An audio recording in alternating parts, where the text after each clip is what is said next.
in the league. What is it? Because I think you have to look at yourself in the mirror first and foremost. We can say that they're not going to overshadow the Chiefs because of what the next decade is going to look like. However, you got to look yourself in the mirror. It's one thing to just be a competitive team and saying, oh, well, there's just the Chiefs are next door and you can't match that right now. It's another thing to look in the mirror and realize you're not competitive. You're projected to win 60-something games this year by Pacoda. You've been struggling to be competitive past June 1st for multiple years. That's generous. June 1st?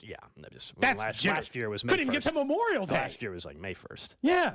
Like, you couldn't even get that far. Look, the truth is that it's probably it's somewhere lies in the middle, but you're going to have an even harder time. So to me, the Royals right now, they have proven in this town how much attention they could garner. And as much as I've asked other people in other markets, like similar questions, right?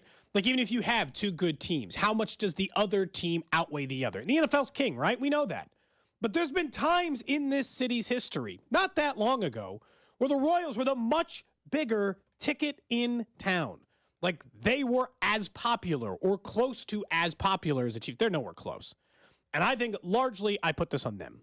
Like, the Chiefs are detracting, no doubt. But if the Royals were coming off of, like an 81-win season last year with all these young players, all these young pitchers, all this possibility, new pitching coaches, new approaches, I would actually think that there would be quite a bit, because there are very interesting things about this Royals team, in my opinion, especially considering their youth, if they can put those pieces together. But they're not interesting because they've done nothing but lose. That's the problem. The issue is not the Chiefs. The Chiefs are not taking away the pieces of pie for you. It's not helping because they're great. But if you're not going to put anything close to anything that you even considered a winning product on the field, then we got a problem. Yeah, I mean, I would say, though, like, let's say the Royals were actually expected to compete for the division this year, which they're unfortunately not. But let's say they were. Like, I don't think suddenly I don't think right now on February 22nd, literally a week to the day from the parade that we just had in Kansas City, I don't think that we would be having even more. I think when you're I won't say rival, but certainly the sports franchise that competes for the same entertainment dollars as you do, and the same parking lot as of right now still, is coming off a championship. I don't care what you're doing, Cody, unless you yourself are competing for championships. You're not going to have more. You're not going to have more buzz. But would it help? Yeah. Would there be way more attention if your team was consistently competitive? Absolutely. It's hard because I saw these two feed off of each other during the Royals run, where like that Monday Night Football game where they blow out the Patriots, and all the Chiefs are in attendance of the Royals playoff game, and it just felt like you said it there. You just said it there. Both felt big. Oh, I know. No, look, I get it. That's why I'm putting more of this on the Royals than I am the Chiefs. Because here's the problem. They are so far apart right now. This isn't even, it doesn't compare to 14 and 15 because the Chiefs were still a passable franchise then. They were a playoff team, right? Yeah, 10-win teams, 11-win teams. They weren't competing for Super Bowls. They weren't competing for championships. But they had Andy Reid, and they had a better quarterback than they had in a long time, and they were competitive, and they played competitive football pretty consistently, and the Royals were champions.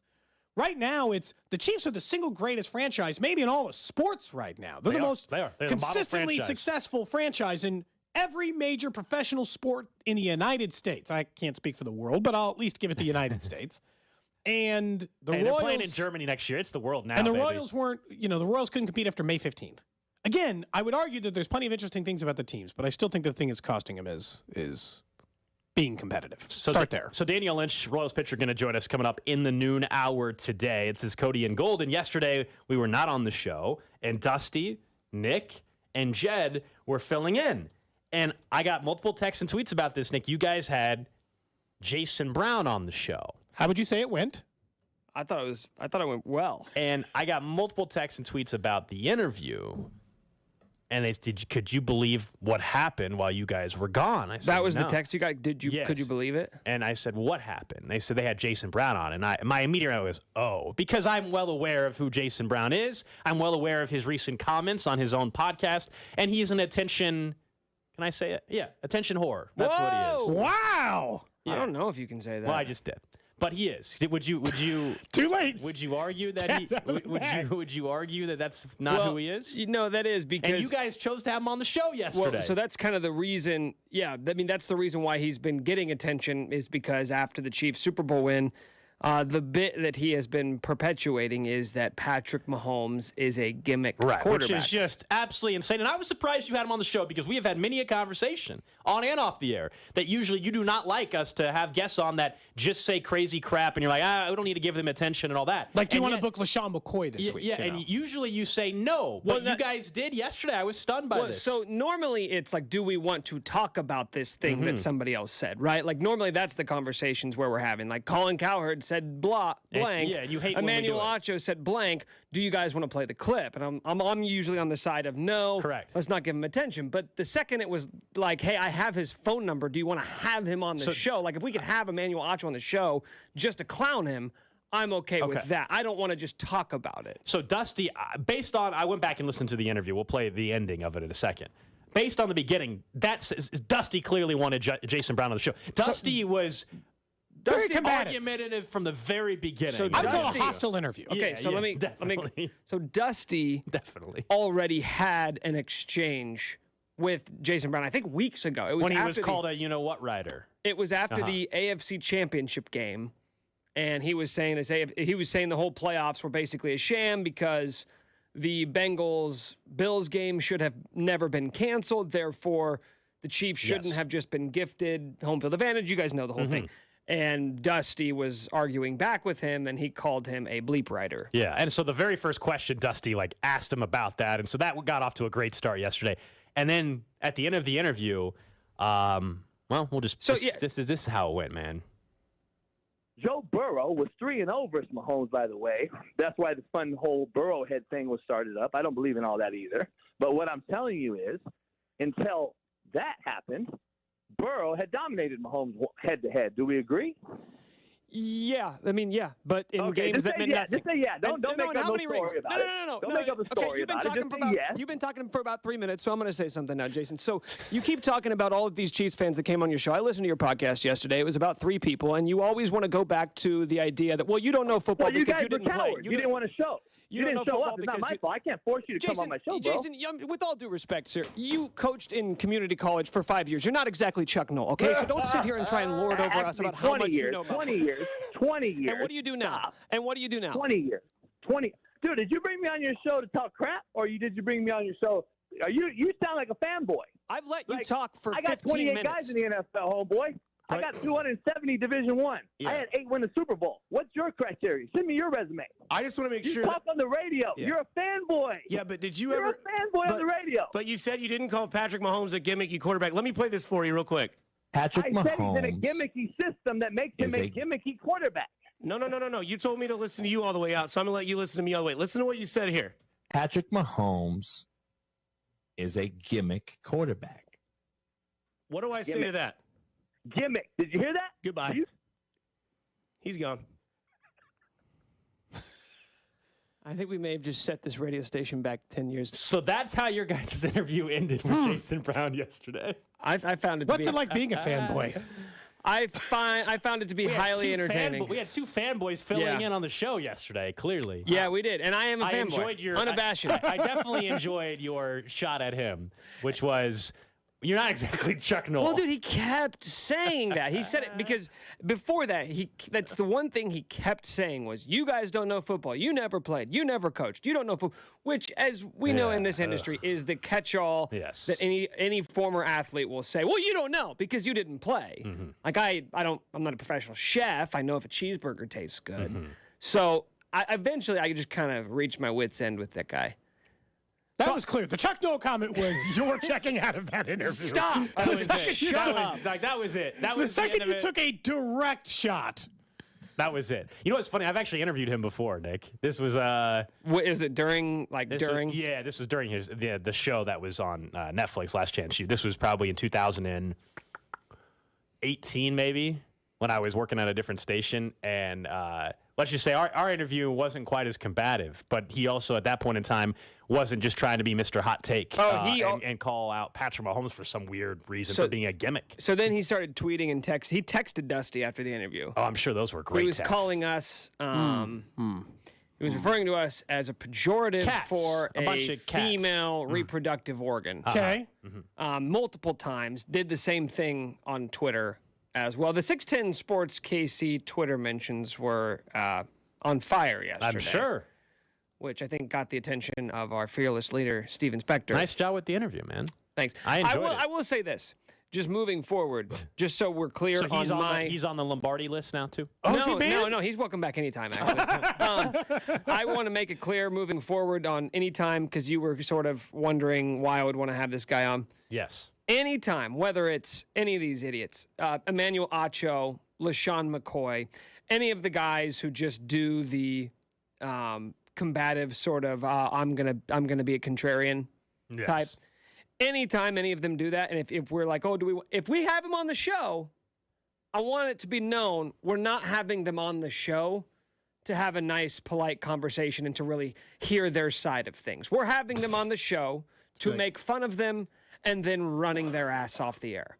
That's the only strategy I want to employ moving forward. Because I'm not interested in giving them a platform just to give them a platform. I'm interested in giving them a platform just to make an ass out of themselves.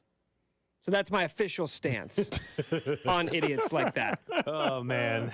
Coming up next, though, we're just getting started here on Wednesday. Mecole Hardman, a little update on his injury and surgery yesterday and actually what it means for his chances to come back to KC. Cody and Gold on 610 Sports Radio, brought to you by Gann Asphalt and Concrete. For asphalt, concrete, and parking lot maintenance, Gann Asphalt and Concrete. One contractor, all things parking lot. Trusted in Kansas City since 1994. Online at GANNasphalt.com. If you are a local business owner, it's probably been a bumpy ride from pandemic to inflation. Did you know that if your business has 5 or more employees and managed to survive COVID, you could be eligible to receive a payroll tax rebate of up to $26,000 per employee? Not a lot of people know about this. It isn't a loan. There's no payback. It's a refund of your taxes. The challenge is getting your hands on it. How do you cut through the red tape? Get your business the refund money? Well, go to getrefunds.com. That's getrefunds.com. The team of tax attorneys they've put together are highly trained in this little-known payroll tax refund program and have already returned $1 billion to businesses, and they can help you as well. They do all the work, no charges up front. You simply share a percentage of the cash they get for you. Businesses of all types can qualify, including those who took PPP, nonprofits, even those that had increases in sales. To find out if your business qualifies, just go to getrefunds.com, click on Qualify Me, and answer a few questions. That's getrefunds.com. Hello, Madame Dupree? I'm here for my fortune telling. Come, gaze into my crystal ball. I see financial stability. Nice. If you switch to T-Mobile, because you can get their price lock guarantee, so they won't raise your rate for talk, text, or data ever. Wow, ever? Verizon and AT&T don't have that. And I see a free Samsung Galaxy S23 Plus and no trade-in required. No trade-in? Hey, wait a sec. Do you also work at T-Mobile? Well...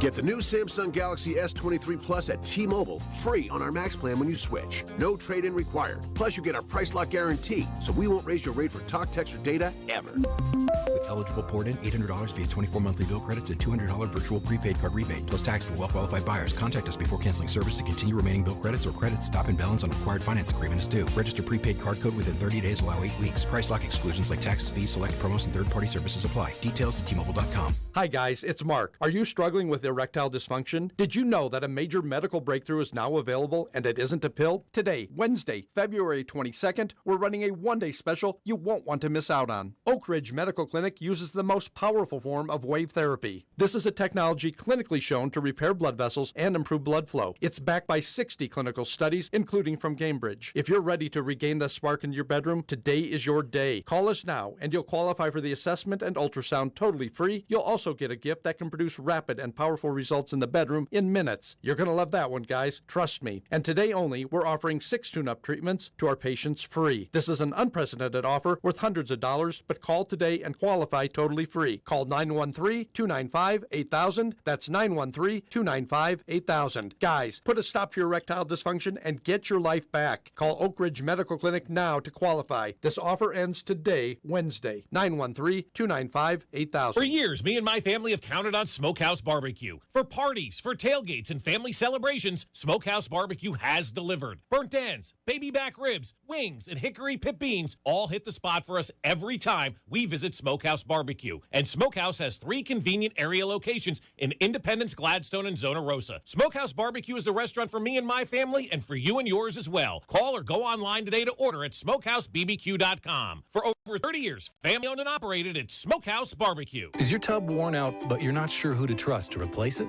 With over 2 million successful bath remodels, people trust Bathfitter because we know how to do it right. We've been custom designing and manufacturing baths for over 35 years. Our unique tub-over-tub installation takes as little as a day with no demo to fit your busy schedule. And we offer a lifetime warranty on every tub. That's how confident we are in our quality and durability. Bathfitter, it just fits. Visit bathfitter.com to book your free consultation. Hey, I'm Andy.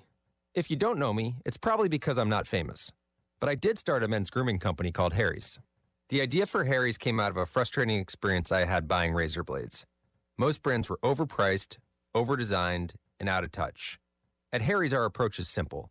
Here's our secret.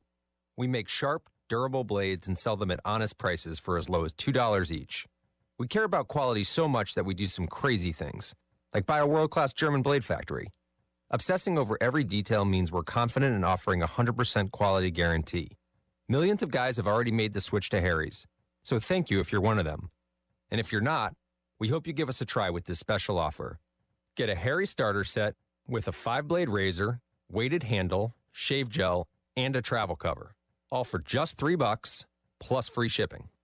Just go to harrys.com and enter code JOY at checkout. That's harrys.com, code JOY. Enjoy. The Venture X card from Capital One gives you premium travel benefits, perfect for seeing Taylor Swift The Eras Tour. Presented by Capital One. Ooh, I do love her.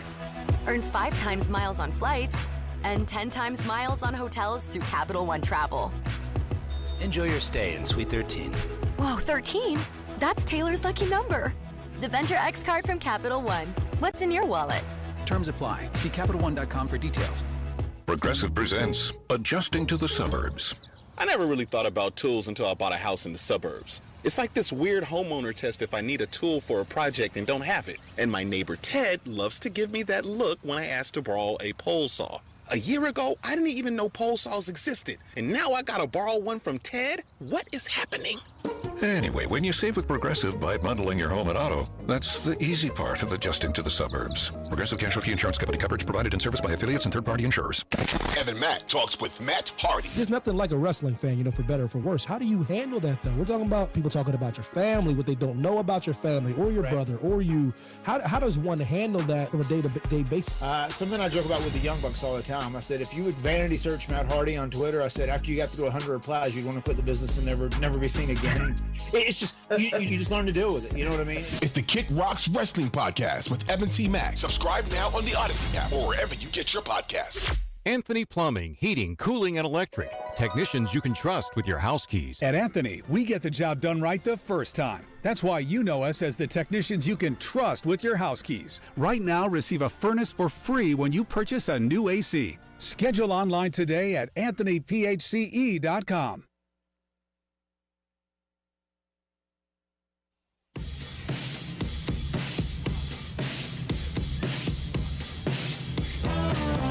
All right, back here on Cody and Gold. Alex Gold, Cody Tapp, Nick Schwartz with you. Get to Nick's notable notes here in about 15 minutes or so.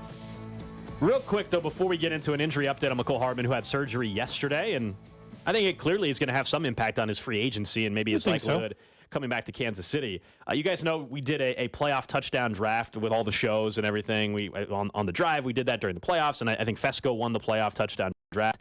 Honestly, I think we all forgot about it, to be completely honest with you, as far as I have no idea. I think I had Zeke and Kittle. Neither got a single touchdown. 0 touchdowns. Not even a single touchdown. I don't remember who you had. Oh, that's right. You dropped out. You dropped out. You quit. I quit. That's right. We're involved in a group text of people wanting their money. Fesco won it. He wants his money, understandably so. But Cody's refusing to pay. Okay, I'm not refusing to pay. I was never a part of it. I don't even know how to make this more clear. There is very clear, very public, very obvious audio of me saying, if you won't let me do this thing I tried to do, I quit. I'm not doing this. I quit were the exact words I said. You did say Then quit. I didn't even draft a second player because it came back around to me and I was like, no, I'm definitely quit. I'm out. I'm not in the business of just giving people $20 because I quit something. Yeah, I think I never started. I think that's fair. Yeah. I'm not even in the draft. I didn't even have a team. And then how the hell can I be held responsible? Because Justin put up Austin Eckler on the website? I can't be held responsible for that. I quit. Yeah. I so obviously quit. I think you're probably safe. And then Nick's not even in the group chat, so he can just plead ignorance, I guess, at this point. Nick, you're just going to claim you never got the text? And then for me, frankly, we did a March Madness bracket, if you guys remember, last year, almost a year ago. And I won that. And I think now you guys can probably put 2 and 2 together. Let's just put it this way. I'm not sending the winner of this year's playoff touchdown draft money until I get my money for my March Madness win last year. Couldn't you just send him, like, the difference? Well, I'm trying to acknowledge. You're trying to make a point. Acknowledge that money wasn't sent a year ago. So don't be pressuring me to send money right in this second. You're saying you got at least a year. I've been waiting 11 months. That's all. By the way, does anyone actually think I should pay this money? Like, do any of the members of this actually think I should pay when I so publicly quit? Why would I pay into this? Yeah, I mean, I think you guys would normally go against me. Nick, do you think I owe any money for this? I think you're safe. No, I mean, I'm not paying either. So wait, why aren't you paying? Because I told you I didn't want to do it.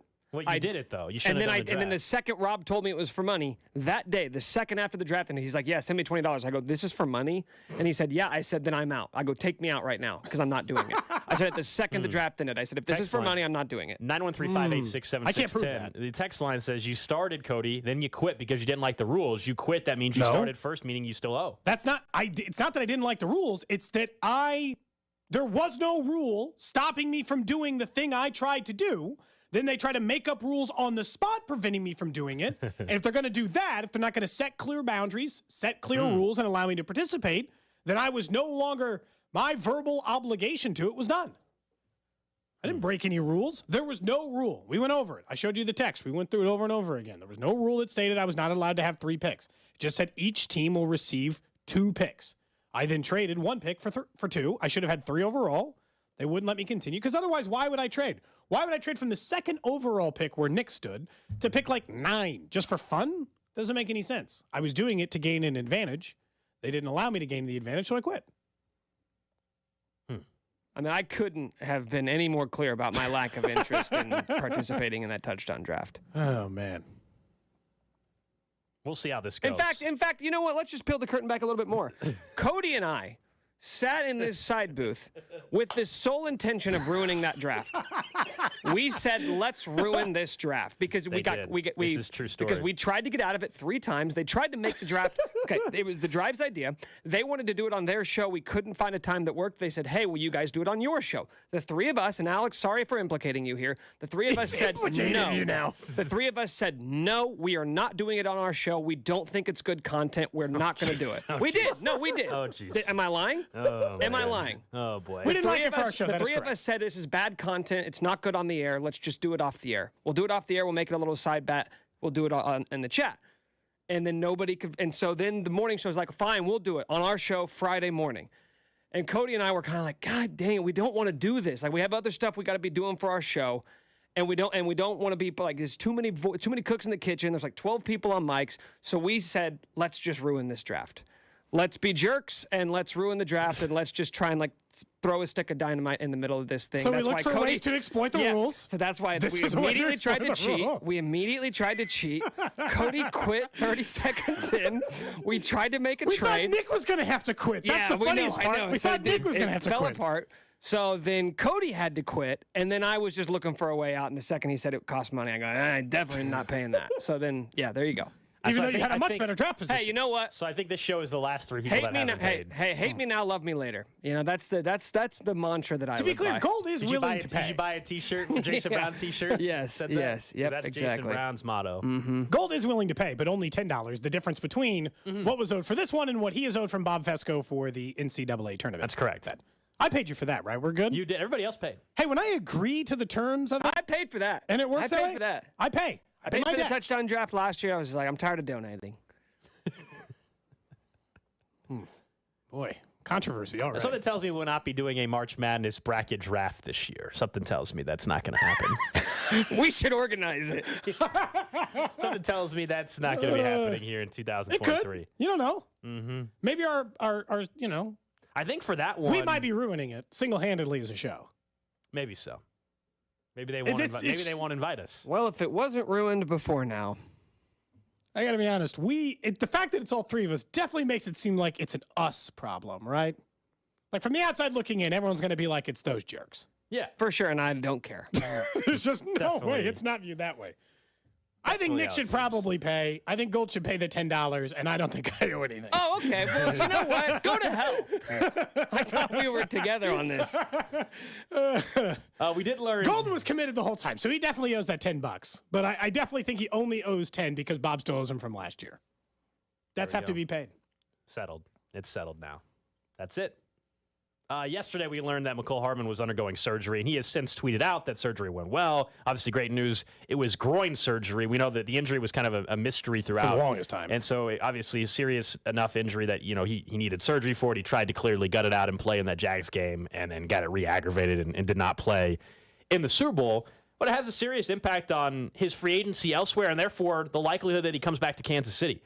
I think we had said this based off of how the postseason went with the Chiefs, and two players that possess a very similar skill set are already under contract for this team. Now, Kadarius Toney's health, thinking of health, is a big question. Can he make it through a full 17? I would not trust that. I would not count on Kadarius Toney. I would be stunned, frankly, if Kadarius Toney played 16 or 17 games next year. Okay, so that's one guy. But then you still have Sky Moore, who's under contract. It'll be year 2. Clearly, there's going to be way more confidence for that kid after how the season ended for him versus how it started. So you have two players to me that possess a very similar skill set to Mecole Hardman. So unless Mecole Hardman has no market, which I don't think that will be the case, I think he will absolutely have a market even though he's coming off an injury and didn't play much this year. I don't think they need him back, though, Cody. It doesn't make sense. You're going to have 3 players with similar skill sets? I liked the role he filled. But, we talk about this a lot with players, and I think sometimes people exaggerate it. Mecole Hardman's a dime a dozen. He is available. He is available in every draft. He is available in every free agency period. He's available every single year. That doesn't mean he's not going to be paid. I think he's also right. He's taken to Twitter a couple times to say that people are underestimating his market, and I think that's absolutely accurate. I think he could be looking at a Christian Kirk deal if he gets fully healthy by the time that thing kicks off. This is the first time he's really had an injury in his NFL career. He's not injury prone. Yeah. This is the one time he's been injured. It unfortunately comes at a bad time where he's a free agent. And the fact that the Chiefs didn't need him for the final 10 weeks of the season to go on and win a Super Bowl, that's not great, right? Those create problems for his market, but he'll still have a market. I don't think he's just rolling back into KC 1 for 7, because I think that's how Chiefs fans look at it. They're like, 1 for 7, he'll come back, he'll fit in. I say, like, no. There's a multi-year deal out there for Mecole Hardman. This largely goes back to the Juju Smith-Schuster conversation, whereas there are not that many available free agent wide receivers. So if you are any team with a quarterback you think you need to surround talent around, Justin Fields, Jared Goff, I don't care the name of the quarterback. If you're just trying to load up talent around your middle tier to below average quarterback, Mecole Hardman is going to be right at the top of your list. He's going to get paid something. I don't think he's coming back to Kansas City. And I think the fact that you just saw life without him makes it easier for you. I think if he had been a major part of this thing, they win the Super Bowl, they might have found some way to be like, you know what? The way this whole offense works and the lack of Tyreek Hill all works because of all these weapons. They didn't even need one of their other weapons in order to go obtain the biggest prize. That makes it easy to walk on Mecole Hardman at this stage. The only way you can see it is if the market's not what we think it is and he's willing to come back on a 1-year, largely incentive-based contract. That would be it. That's the only way where the scenario actually would make much sense whatsoever. Now, Mike Ginnetti was on the drive yesterday, Mike Ginnetti of Spot Track, and was asked about Juju Smith-Schuster, because that plays into this a little bit as well. Like, what is his worth? And listen to his answer. Here's who I think he is. I believe he's Jarvis Landry. I think there's a lot of numbers that get piled up on Juju Smith-Schuster's resume, and they're good ones. 70, 80 catches, close to that 1,000-yard mark. But there's not much bang for buck, right? He's not hitting the end zone much. There's a fumble issue he's had over the past 3-4 years now. So he gets degraded quite a bit when he gets down to the advanced stuff. Yes, there's a multi-year contract ahead of him, but we know for sure is Kansas City is no longer willing to go one big, huge contract for any one weapon on this roster. It might not happen in Patrick Mahomes' lifetime. It's just not going to work out that way. That's the New England philosophy, and it seems to work for these contending teams. So the furthest I can get with a long-term deal on an average basis for Juju is $15 million a year, which is, by the way, what Jarvis Landry was living in for the past couple of years. And if you look at the roster as a whole, right now the Kansas City Chiefs have about $15 million allocated to all the wide receivers in 2023 on their roster. So you plug in Juju at 15, you get to 30, which is what Tyreek Hill just signed for. So they've accomplished the narrative, which is instead of signing one guy at 30, we're going to sign our entire wide receiver. $15 million per year. See, that's the highest. What Jarvis Landry got, by the way. Yeah, 5 for $75 million. He's saying that's the highest he can get to. I think he can go higher than that. I still think people are underestimating his market. I don't necessarily think it's a 5-year deal, though. You know, like I think Juju can get 21 to 23 on a 3-year deal. You know what I mean? I think that's probably what we're looking at. But it's important to note that Jarvis Landry got that contract years before wide receiver numbers ballooned. So if he is just Jarvis Landry, and there was already a team out there on the market willing to give him 5 years for $75 million, an average of 15.1 per, and $34 million or $47 million in total guarantees. So they guaranteed 60% of the contract in addition to that. That was in 2018, Gold. That was 5 years ago in the wide receiver market. Do you know how much has gone up since then? Maybe I'm way off here, and I feel like Carrington, remember we had Carrington on the show because we were all in such a disagreement on the number. You and I and Nick tend to think very differently about Juju Smith-Schuster's number than everyone else. To me, unless he's willing to take a discount to be with a winning team, which I think is something he will consider because I do think playing for good organizations and being on winning teams does matter to Juju Smith-Schuster. Unless he's willing to do that, I'm pretty sure there's somebody out there willing to give him $22, $23 million a year. I mean, somebody gave Christian Kirk 18 per. Well, that's what I can't get over is what's the strong argument like why he can't get that dollar amount, but a Christian Kirk or others could. I think it's just the skills. I think it's literally the skill set because he's more of just a possession receiver. Christian Kirk flashes more at the as an time. athlete. Yeah, flashes more of having a number one potential. Even though I don't think he is a legit number one. Like, he is somebody who has the speed to beat you on the outside, whereas Juju, like, we know what Juju does. It's a very specific skill set. He is a big-bodied receiver who can go across the middle. He's never going to take the top off He the doesn't get in defense. the end zone a bunch. That hurts him. But, I mean, I don't know. Christian Kirk got so much. It's so hard to imagine. But then look what he did with it. Like, Christian Kirk was better this season than Juju Smith-Schuster was in a worse situation. I mean, if we'd averaged out, if Juju Smith-Schuster had played the entire year, would it have been way better? Like, I mean, the touchdowns-wise, I assume, I don't remember. I think Christian Kirk had 7 or 8 of them. But, I mean, he had 1,100 yards. That's pretty much what Juju Smith-Schuster's pacing for if he had played the full season. So it's like, if Juju Smith-Schuster had played 17 games, he would have had similar amount of catches for a similar amount of yards for a few less touchdowns. So, yeah, I mean, look, in the Christian Kirk deal, as much as we mocked it at the time, I don't think Jacksonville's beating themselves up over what they got. They got what they wanted out of it. They got Christian Kirk's career year. They got the absolute best. And maybe that's the thing that holds people back, Nick, is that they were still buying on Christian Kirk's potential. We can still show there's still in the level he can go to. It's crazy that we don't think that way about Juju sometimes because he's 26. How can you use Juju is never going to be a guy that you can just drop back and chuck it up to. No. Never going to be that guy. No, he's not. Christian Kirk is. Christian Kirk can do some of that. I mean, he's not one of the elite receivers in the league, but he can flash those skills. Juju can't, and so I think there is a cap on how much you want to pay somebody who you know is never going to do those sorts of elite level things. Yeah, it just feels like people take that. Why, they're both 26 years old. One has had a significantly better career in 4 years. So it's like, why is someone willing to take that risk on Christian Kirk, but there's not a team out there who sees the value in Juju? Gotta write something down. Nick's notable notes. All right, guys, live golf this weekend. Let's break down the field. Oh, all right. Okay. I'm just kidding. You can do some bets. This is the part of the year where everybody sort of shifts their attention onto college basketball, though. It's so funny. Football season ends, you do the celebration, and then all of a sudden it's like, hey, who's playing in college basketball tonight? End of conference season and the tournament is what actually matters for most fans. Yep, that's right. And there are about 2 weeks left in the college basketball regular season before we get to conference tournaments, and then March Madness coming up here in about 3 weeks or so. Yes, Selection Sunday, great. Kansas got a big win on Monday. K-State got a big win last night. And both of those teams, pure locks for the NCAA tournament. The Big 12 is the conference of college basketball. Latest round of bracketology, Kansas at number 1. They've got a great chance of getting the number 1 overall seed.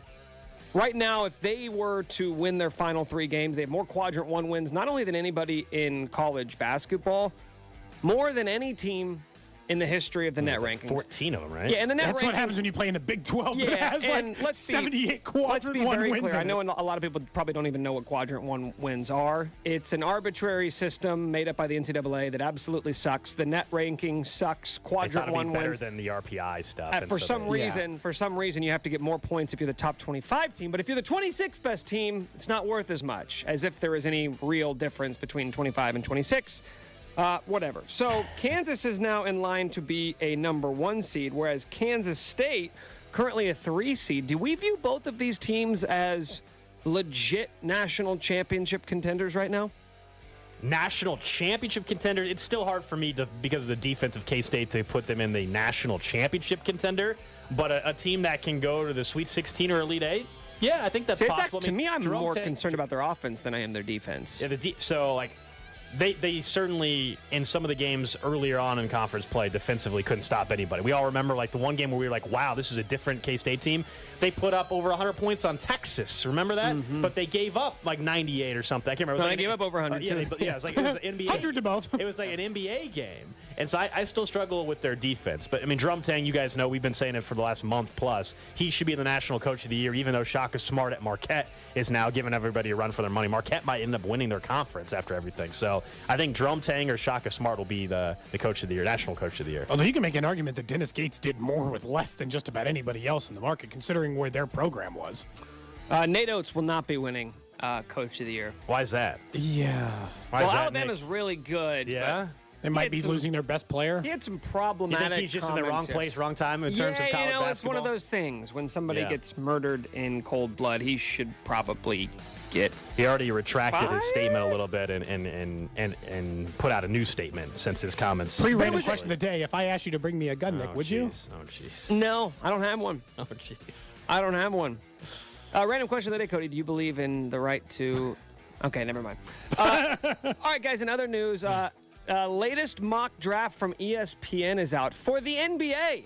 For the NBA. Okay. In 2024. Oh, my God. What are we doing here? Never too early to take a look. The only reason I'm bringing this up, guys, is because in this latest mock draft, 10th overall, Bronny James, the son, you may have guessed it, of LeBron James, is projected to be a lottery pick next year, which is going to make the NBA very interesting. Yeah. My question for you guys, it's not even really a sports question. It's more about the magnitude of superstars, because in the last 20 years of sports, you can count the guys on maybe 2 fingers who have been bigger global phenomenons than LeBron James.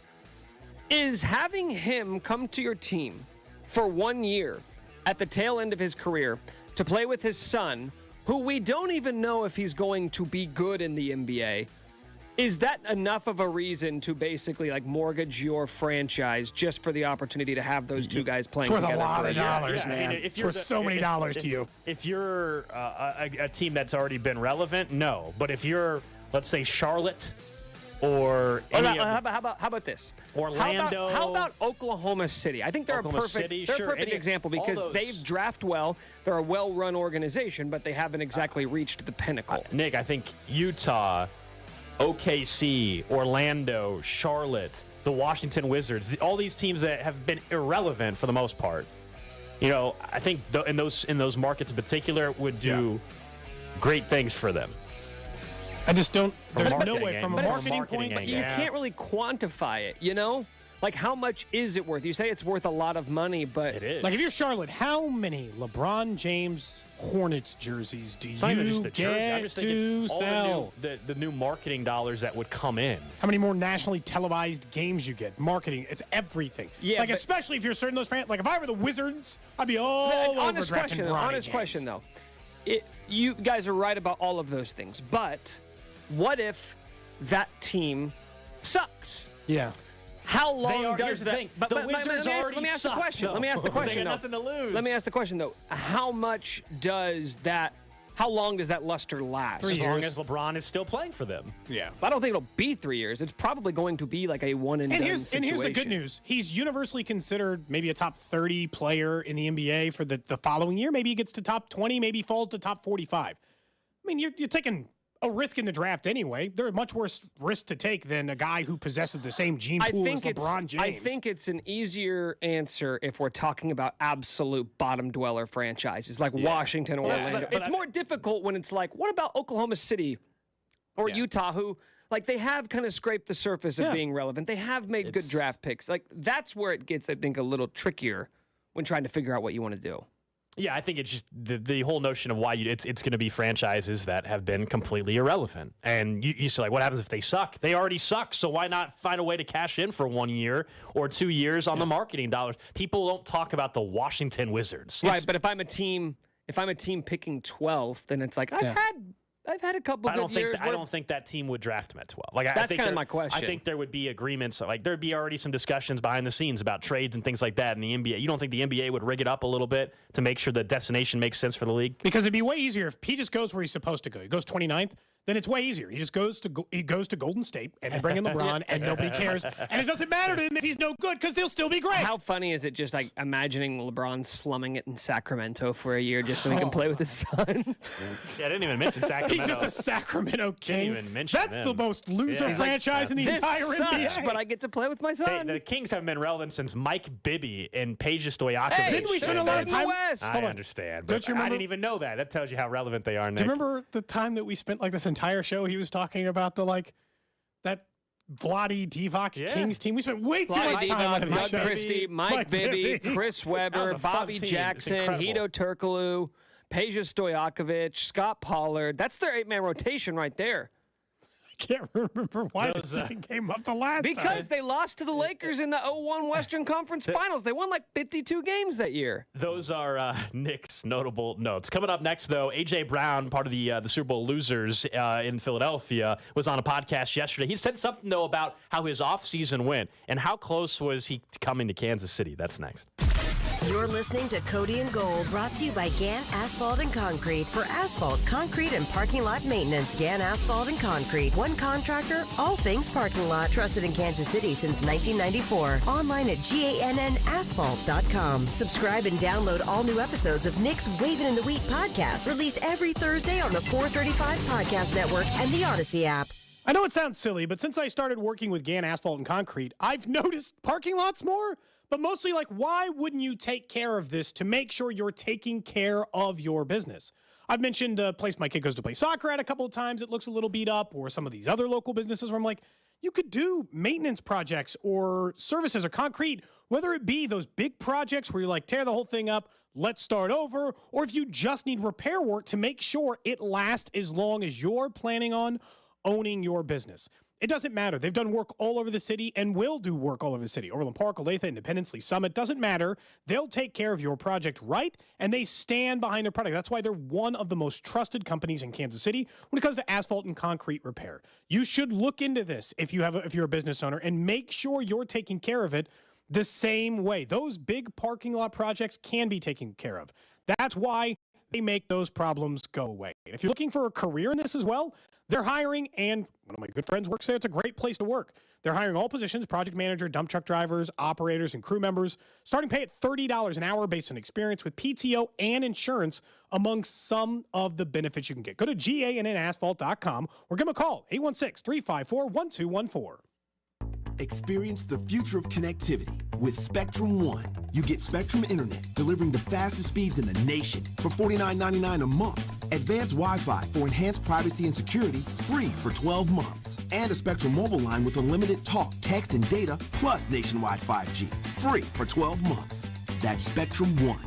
Visit Spectrum.com or your local Spectrum store today. Offer subject to change. Valid for qualified residential customers only. Service not available in all areas. Restrictions apply. I switched to Boost Mobile and got a free Samsung Galaxy A23 5G phone. Want to know the best part? It was free? Nope. The fact that it's on America's largest 5G networks? Nope. It's the ding. Oh yeah, love the ding. Right? It's all about the ding. It's the dingarooski, the dingarone, the ring-a-ding-ding. Unleash your power to save with Boost. Get a free Samsung Galaxy A23 5G phone when you switch. Boost Mobile. Unleash your power. And the ding.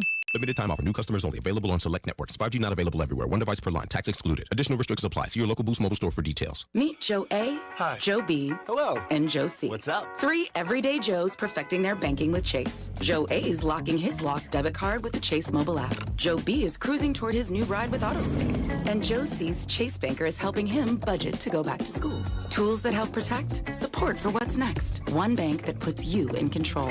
Visit chase.com/checking. Chase, make more of what's yours. Chase mobile app is available for select mobile devices. Messaging and data rates may apply. JP Morgan Chase Bank, N.A. member FDIC. If you own a business, this has been a bumpy ride. From pandemic to inflation, I'm sure you could use a break. If your business has 5 or more employees and survived COVID, you might be eligible to receive a payroll tax refund of up to $26,000 per employee. The challenge is getting your hands on it. Hi, I'm Howard Mackler, and that's why I founded GetRefunds.com to cut through the red tape and get you the money. The team of tax attorneys we have put together are highly trained in this little-known payroll tax refund program. We do all the work, charge not a dime up front, and simply share a percentage of the cash that we get for you. Businesses of all types can qualify, including those that took PPP, nonprofits, and even those that had increases in sales. We have helped return over $1 billion to businesses, and we can help you too. Just go to getrefunds.com/sports, click on Qualify Me, and answer a few questions. This payroll tax refund is only available for a limited period of time.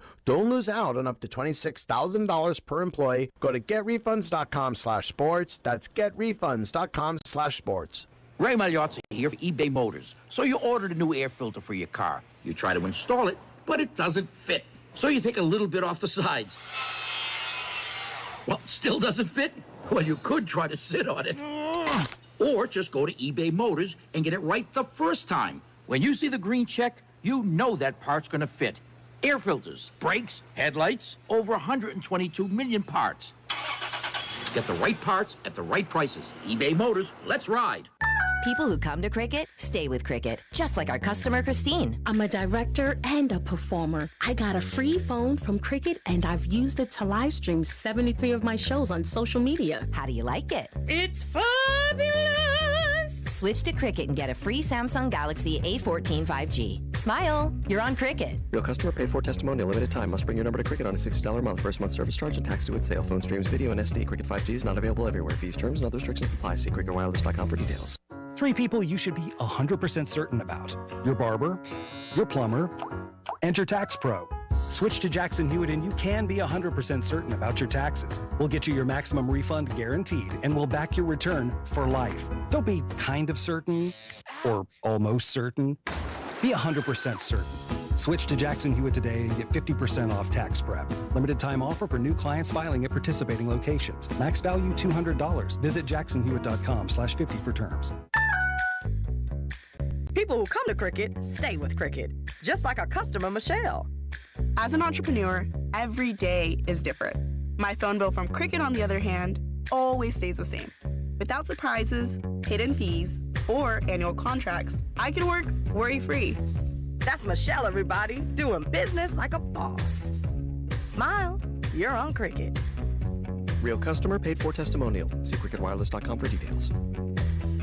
Michelob Ultra welcomes the KC Golf Show February 24th to the 26th at the Overland Park Convention Center. Get bonus golf online and perks while they last. See legend Tom Watson Saturday the 25th at 1, promoting his Watson Links initiative. Get fitted with Golf MD. See the Imperial Golf Zone. Compete in the Olathe Ford, Edward Jones, and Extreme Green Skill Zones at the Golf Show February 24th to the 26th at the OP Convention Center. Presented by Shrixon, Bushnell Golf, Captain Morgan, Midwest Golf Innovations, and American Shaman CBD. Info at kansascitygolfshow.com. Finding great candidates to hire can be like, well, trying to find a needle in a haystack. Sure, you can post your job to some job board, but then all you can do is hope the right person comes along, which is why you should try ZipRecruiter for free at ziprecruiter.com/free. ZipRecruiter doesn't depend on candidates finding you. Its powerful technology identifies people with the right experience and actively invites them to apply to your job. You get qualified candidates fast. So while other companies might deliver a lot of hay, Zip gives you what you're looking for. The needle in the haystack. Out of 5 employers who post a job on ZipRecruiter get a quality candidate through their ZipRecruiter, the smartest way to hire. And right now, you can try ZipRecruiter for free. That's right, free. Just go to this exclusive web address, ZipRecruiter.com/free. That's ZipRecruiter.com/free. ZipRecruiter.com/free. You're listening to 610 Sports Radio from the Max Motors Studios. You're listening to the official broadcast partner of the Super Bowl champion Kansas City Chiefs. 610 Sports Radio, KCSP Kansas City, WDAF HD2 Liberty, and Odyssey Station.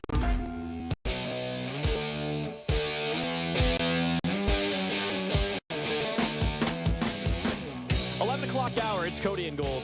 Minor coming up in the noon hour today. Daniel Lynch out in spring training. He's actually going to make the first spring training start. The Royals announced that today. Daniel Lynch going to start the Cactus League opener against the Rangers on Friday right here on 610 Sports Baseball's Radio. back! Baseball is back. Our stream is back as well. You can watch us on Twitch, Facebook, YouTube, and Twitter. Someone earlier had mentioned on the text line, they said, where is Nick? And then they said, there's little Nicky. They wanted little Nicky on the video stream as well. That's fanboy to you. Get it right. That's fanboy Nicky. Fanboy Nicky. He must hate being. Nobody likes having little Nicky. The why nobody likes it after a certain age. I told you, man. Like I ran into a kid that like we grew up with, and he was Mikey. He was Mikey my whole life, and I ran into him like 10 years after we were adults. Long since I saw him, and he was like, "Hey," I'm like, "Oh, Mikey." He's like, "I don't really go by Mikey anymore." I was like, "Oh, yeah, it makes sense. You are an adult person." So that's like it almost feels insulting. Like when you call him Nicky, it's weird because like Nicky Lopez goes by fine. It seems like it fits. I feel like you have to embrace it. If you don't embrace it, then it definitely feels insulting. It doesn't bother me when people call me Nick. Like my niece and nephew call me Nicky all the time. You're not bothered by it? No. Okay. Well then, fine. I guess we'll call you Nicky. But we are up on the stream. We hadn't had that in a little while, but we're back in studio, and the stream is back. For those of you that have been asking about that, it is good to go again if you want to consume the show in that manner. We'll talk some Royals ball coming up in about 6 or 7 minutes. But A.J. Brown, of course, very talented wide receiver with Philadelphia. He was on a podcast here very recently talking about the Philadelphia Eagles season, but also there was one point he mentioned his offseason. We know he got traded on draft day from the Tennessee Titans to the Philadelphia Eagles. And he mentioned about how close maybe the Chiefs were, or were the Chiefs interested in his services. Probably like an hour later, my agent come in, he was like, hey, like Philly finna try to like really push for you. They trying to push for you, whatever. I've been getting a couple of teams, like the Chiefs tried to get me, a couple other teams like Jets and all that stuff, but Philly making a strong push. So he goes to Philly, but he says that Kansas City, along with the Jets, were one of the teams that were at least inquiring and maybe making a little bit of a push to get his services. Now, you know, if you go back and look at the compensation in the A.J. Brown trade with Philly, for Philly, it paid off in a huge, huge way. But I thought that was interesting that the exact compensation was the Eagles' number 18 pick and the 101st pick in the draft. That's what they gave up. And they had to give A.J. Brown a four-year, $100 million extension to get it done. So I don't know how close it was, but it tells us that, you know, for the right price, like anything else, the Chiefs are willing to go out still and look for that number one. Aren't willing to pay Tyreek $30 million. It doesn't mean that they aren't willing to pay a wide receiver $24 or $25 million. That, to me, there's like a couple of big takeaways from this. One, it reinforces the thing we were talking about with Tyreek. Their whole plan last offseason was, let's find out how Patrick Mahomes would do without an elite-level wide receiver. That was not their plan. That was not their preferred plan. They would have been happy to keep Tyreek Hill around and keep going about business this way. But the fact that they did that, they also tried to trade for A.J. Brown. There were talks about them moving up in the draft for some of the elite-level wide receiver talent. Tells us everything you need to know about whether or not having one successful season with a bunch of average wide receivers is their plan going forward. And your plans can change. You can see that one way can work and decide on a different future goal.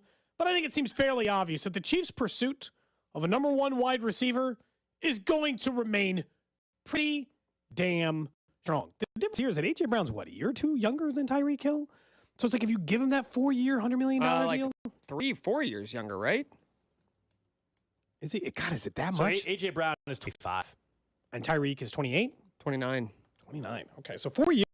I mean, that's the entire life of the contract. It's a lot easier to pay. Like, if you're going to say, hey, it's 4 for $30 for Tyreek, and that's not the exact. Turns 29 in a week. Like, even if Brown, or Tyreek does, yeah. Even if they're the same amount of money, don't you feel like there's a justification to be like, well, I'm giving someone 4 years. It'd be the guy before he turns 30. Like, there is logic in it. The difference is that they have to, the draft pick compensation changes. Think about the timeline of the contract, right? If you're signing a guy to basically what would be a 3-year deal, if I'm getting you from ages 25 to 27, I have a little bit more security that you're going to be healthy, available, and elite than I do if I'm paying you ages 28 to 32. No, there's almost no question about it. And it's just like, and if you think about, like, if you trade Tyreek Hill, then get the draft pick compensation back, you're likely to not have to, you're not going to give up more trading for A.J. Brown with those exact same picks. So you're not going to give up more than you would have in getting that. And you can pay a younger wide receiver less money. Like, it just makes sense that they would have targeted that. And A.J. Brown for a, I think the way Spot Track calls it is like practical guarantee is this money is pretty, it was like $16-17 million less. Total guaranteed at signing, it was like $15-20 million less. I mean, so it was, there's a significant difference between that. And look, maybe Tyreek Hill is a better wide receiver than A.J. Brown. I think you can certainly make that argument.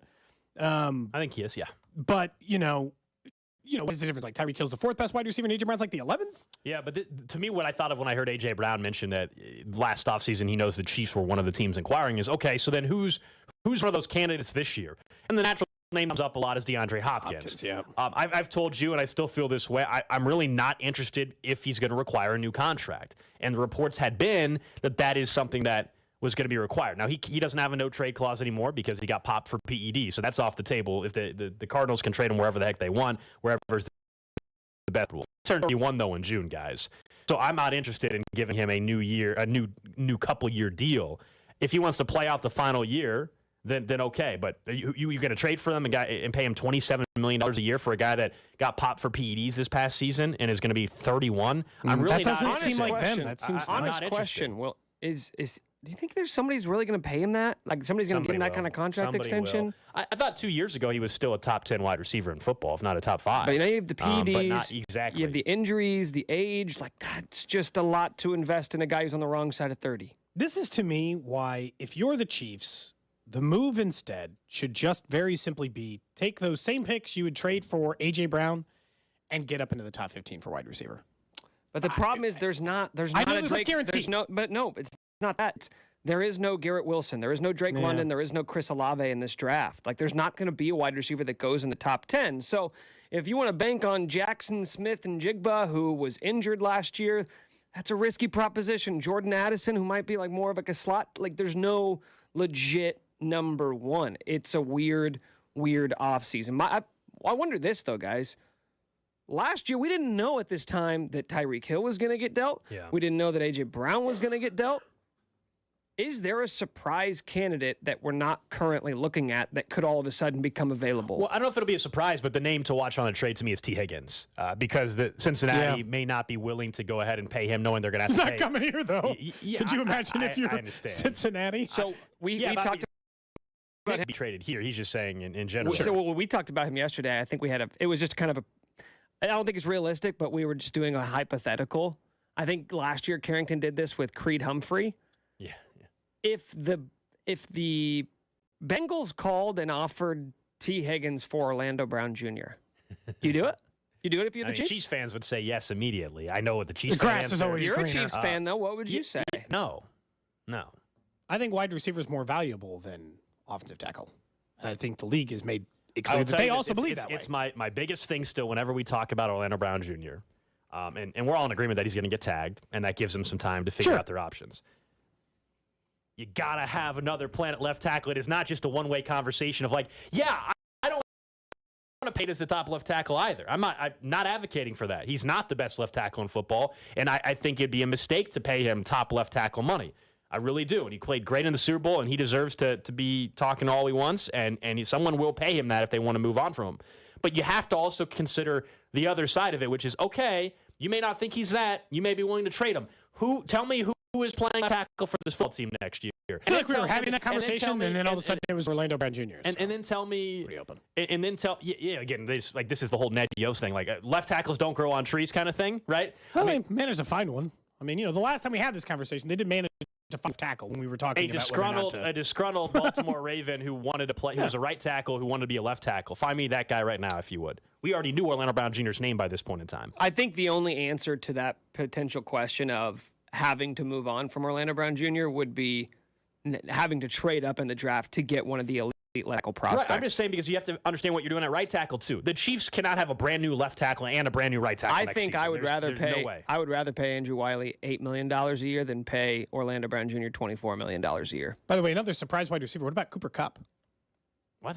He's making like what? He's just got a contract extension. You don't think that they would trade him? They would their trade team, him? Their team's lost. They got no hope. He's got a massive extension. Sean McVay coming back tells me he thinks that they can actually be competitive. If they had a new coach and they were really resetting it, I'm with you. But I don't think Sean McVay comes back and coaches if he's thinking they're blowing the whole thing up. I've got one. I've got one for you guys. Okay.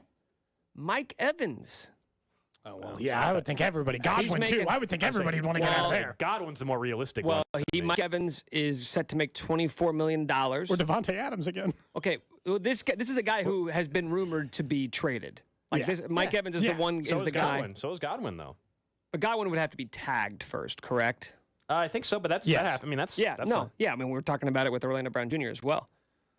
Mike Evans is basically DeAndre Hopkins, except not injured and is still putting up 1,000-yard seasons every single year. I mean, it's possible, but all these guys fail one big Chiefs test. They're old. They're all old. That's like the biggest of I don't know if the Chiefs are going to do that. Like age. It's like the biggest hang-up because I've yet.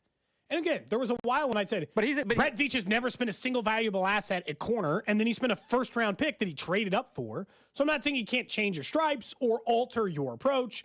But to this point, the Chiefs essentially have no interest in any person over the age of 30. I don't know about you guys. Just go ahead and trade for Justin Jefferson and be done with it.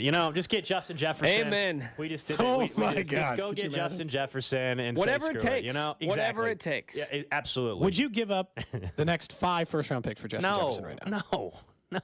Come on, who cares? Who cares? Yeah, Gold. Who cares? Answer the question. Who cares? No, I didn't know. The answer's no. No, but who cares, though? I do. I do. I do. Patrick Mahomes and Justin Jefferson for the next 5 years? Stop. Okay, now I'm back on board. Now that you said Patrick Mahomes and Justin Jefferson's names together, I'm back. Ooh, sounds kind of nice. Goodness. Oh, man. That one's the most unrealistic of all of them. Just go ahead and just get any of the top young wide receivers you want. I think you might have to trade Travis Kelce, Andy Reid, Brett Veach, and I don't know. Yeah, you have to give up Brett Veach. You have to give up, Arrowhead. You'd have to give them Arrowhead. Justin Jefferson. It's called Minnesota Vikings at Arrowhead. Minnesota Vikings Stadium at Arrowhead.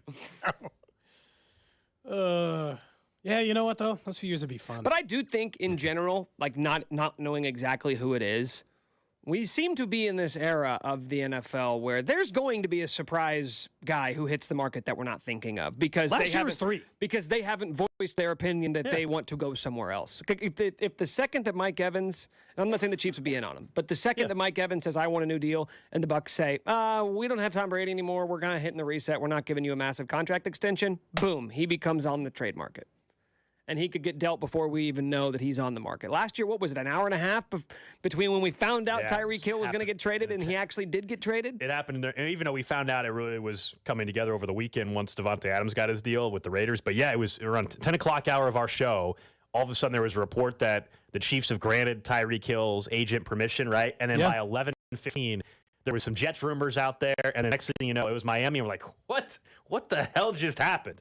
And then we fast forward and we can really laugh about it because they won a Super Bowl in the year following it, and they're much better positioned as an organization. And yet, Tyreek Hill had a great year in Miami. It's just this is why we'll talk about this a little bit later in the Chiefs Red F Hour about the opening night stuff. It would be pretty funny if Tyreek Hill has to play the Chiefs on opening night at Arrowhead while they're getting their rings. It would be pretty incredible. So, yeah. Next year's the deal the year that big old cap hit kicks in for Tyreek Hill. I think he made $6 million last year.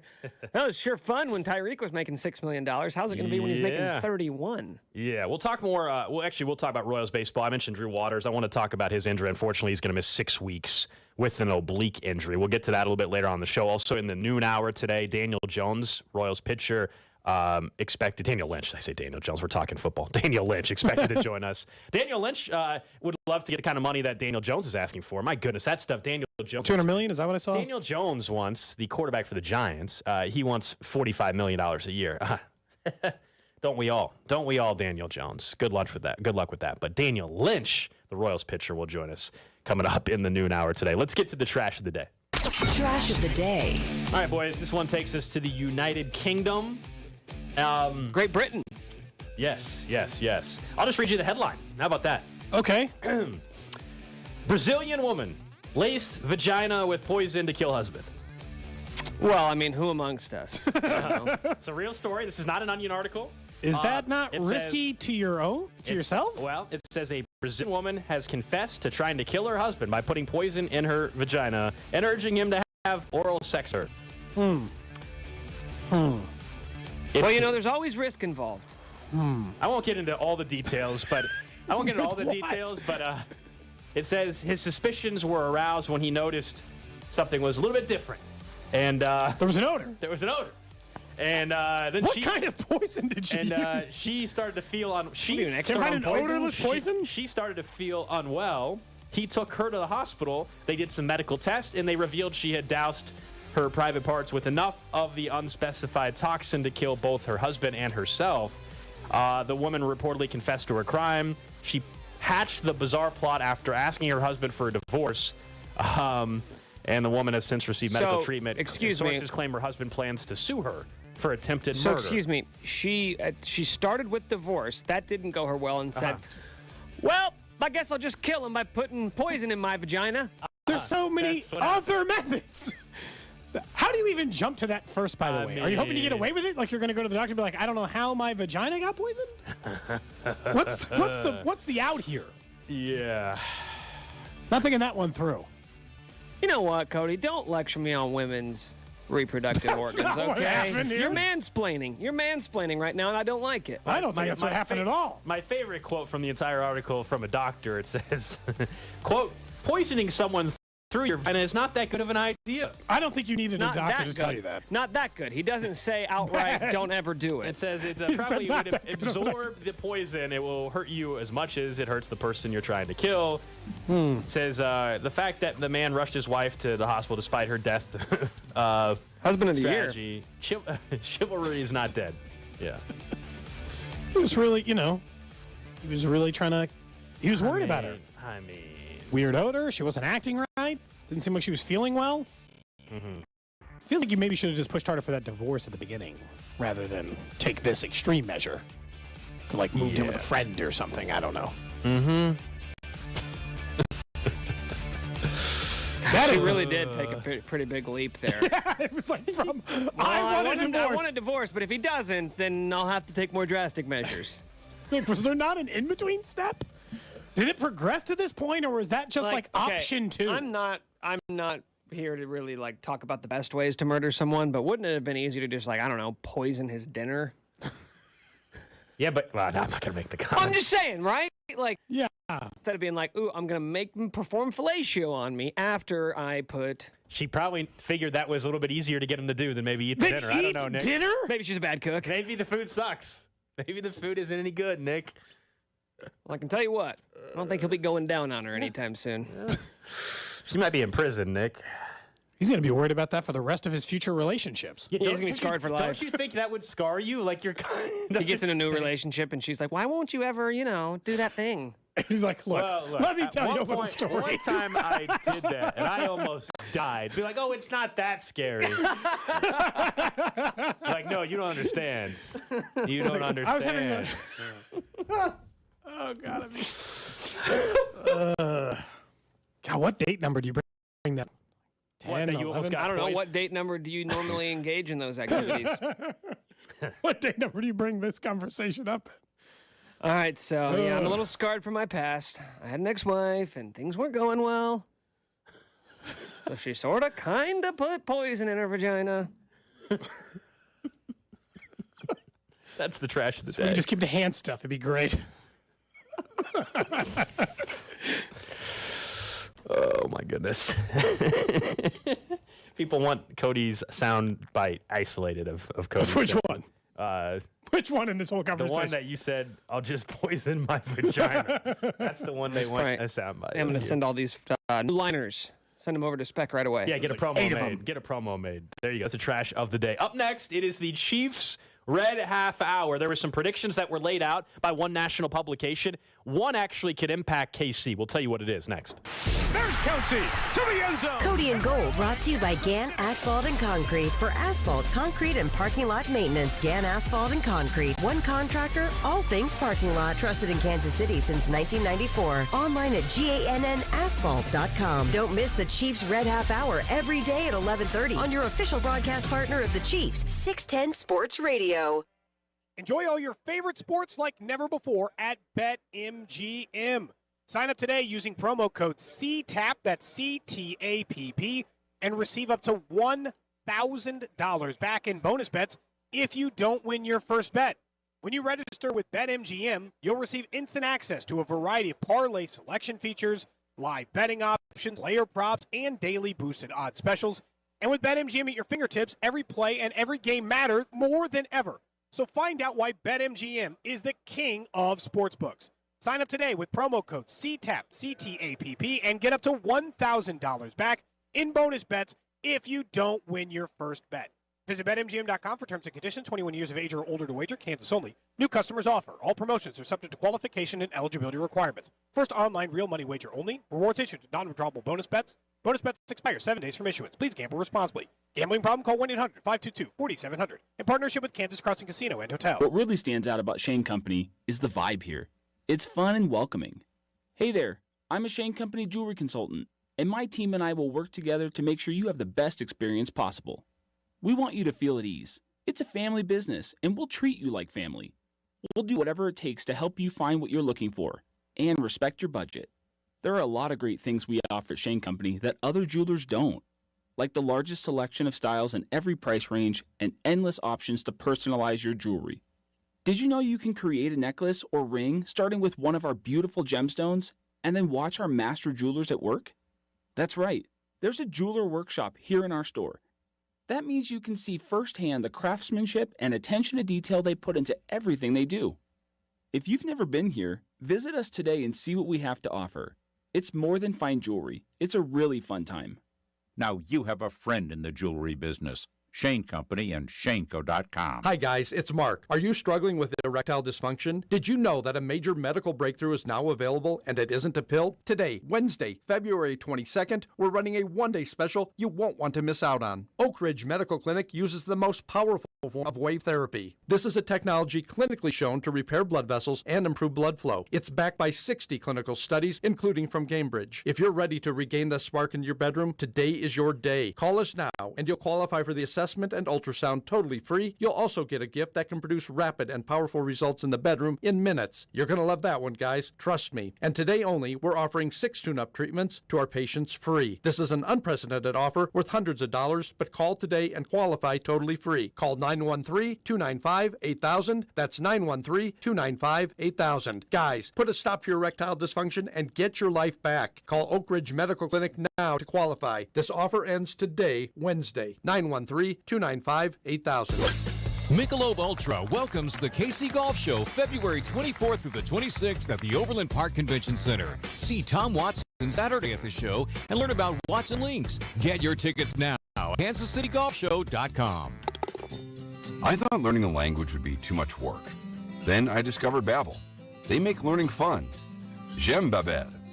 Babbel's lessons only take 10 or 15 minutes, quick and easy. And soon, you turn and realize, hey, I'm starting to speak another language. How'd that happen? My friend from Italy said my accent and pronunciation is perfect. It's because Babbel's lessons are designed by language teachers and voiced by real native speakers. Each lesson is like living in another country for 15 minutes. I love that there's all kinds of ways to learn. Babbel's podcast or games or videos. You can even join live classes with a language teacher. You learn words and phrases you actually use in real conversations. In 3 weeks, I was starting to speak in another language. So easy. If you want to learn a language, there's no faster, easier, better way than Babbel.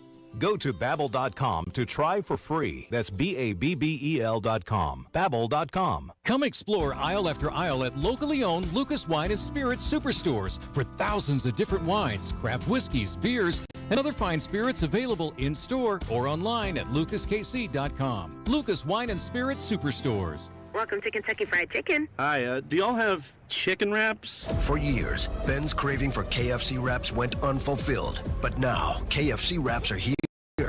Choose recipe chicken, mayo, and crunchy pickles all wrapped in a soft tortilla. Getting 2 for $5 might be more than Ben can handle. Sure. You want classic or with spicy slaw? There's one with spicy slaw? Grab 2 KFC wraps for just $5. That's finger-licking good. Prices and participation may vary. Limited time offer. Tax extra. Ray Magliozzi here for eBay Motors. You're driving along and some nimrod cuts you off. You hit the horn. Jeez, it sounds like a goose in distress. Time to head over to eBay Motors. They have horns for every make and model, not to mention horn pads, steering wheels, wiring, and more. 122 million parts. You can even go for an upgrade. Now, looks like Mr. Cutoff Man needs a new seat cover. Try eBay Motors, pal. Get the right parts at the right prices. eBay Motors. Let's ride. Prescription products require an online consultation with a healthcare provider who will determine if a prescription is appropriate. Restrictions apply. See website for full details and important safety information. Subscription required. Hey guys, did you know there's a generic form of Viagra that works just the same but is 90% cheaper? And you can get it online? Go to 4hims.com/joy. At Hims, you'll get a free medical consultation and discreet shipping if prescribed. You'll love your results. To start your free online visit, go to 4hims.com/joy. That's FORHIMS.com/JOY. From town councils to Capitol Hill, agents who are realtors are advocating for what's right. We're working to increase affordable housing supply and ensure fair housing for all. Realtors are members of the National Association of Realtors. That's who we are. Cloudy, breezy, chance of rain, high of 69. Weather brought to you by Auto Trader. Shop millions of new cars, used cars, and electric cars on Auto Trader and find your 1 in a million car. Finally, it's easy. Auto Trader. Chiefs coverage brought to you by Max Motors. 9 major vehicle brands to choose from. MaxMotors.com. It's Truck Month at all 5 Max Ford locations in Richmond, Harrisonville, Butler, Nevada, and Manhattan. Hurry in while selection is best. Get a new 2022 Ford F-150 XL Crew Cab 4-wheel drive for only $45,900. Visit MaxMotors.com. See dealer for details. Chiefs Kingdom. This is Mitch Holtis, and welcome into the Chiefs Red Half Hour on Cody and Gold. Every day at 11:30 on your official broadcast partner, the Chiefs, 610 Sports Radio. All right, yes, it is the Chiefs Red Half Hour. I found a left tackle, by the way. You said they don't grow on trees. Problem solved. Okay, who is Taylor Lewan. He's been released by the Tennessee Titans. No. Problem solved, everybody. No, you said find a left tackle. That's all you said. That's all you said, Gold. You didn't say it had to be the right left tackle. You said you have to have a plan. Cody has a plan now. Taylor Lewan. That's so my trade plan. Orlando Brown Jr., get T. Higgins, sign him to a massive contract extension, sign Taylor Lewan, back-to-back Super Bowls.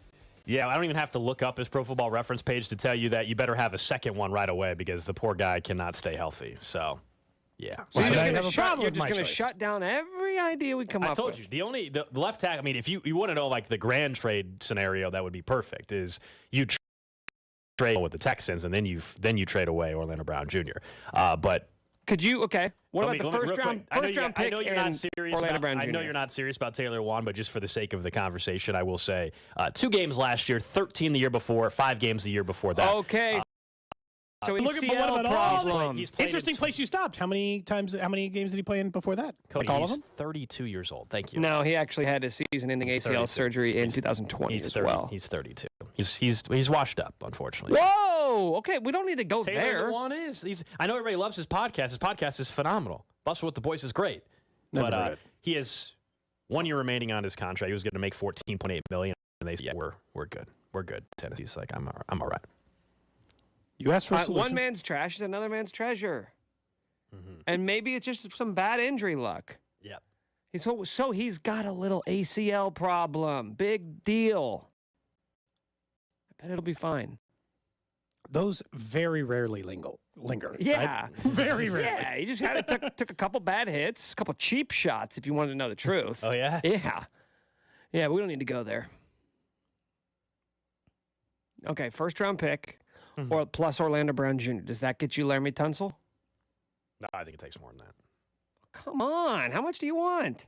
There'll be some pick swaps involved there as well. But it's not going to cost you way more. That's the good news. Okay, here's the boat I'm on. Just don't.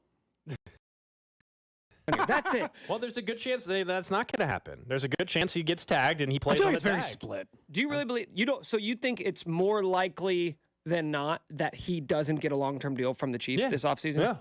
Yeah. Until the playoffs, he all of a sudden, why would the Chiefs have changed their position?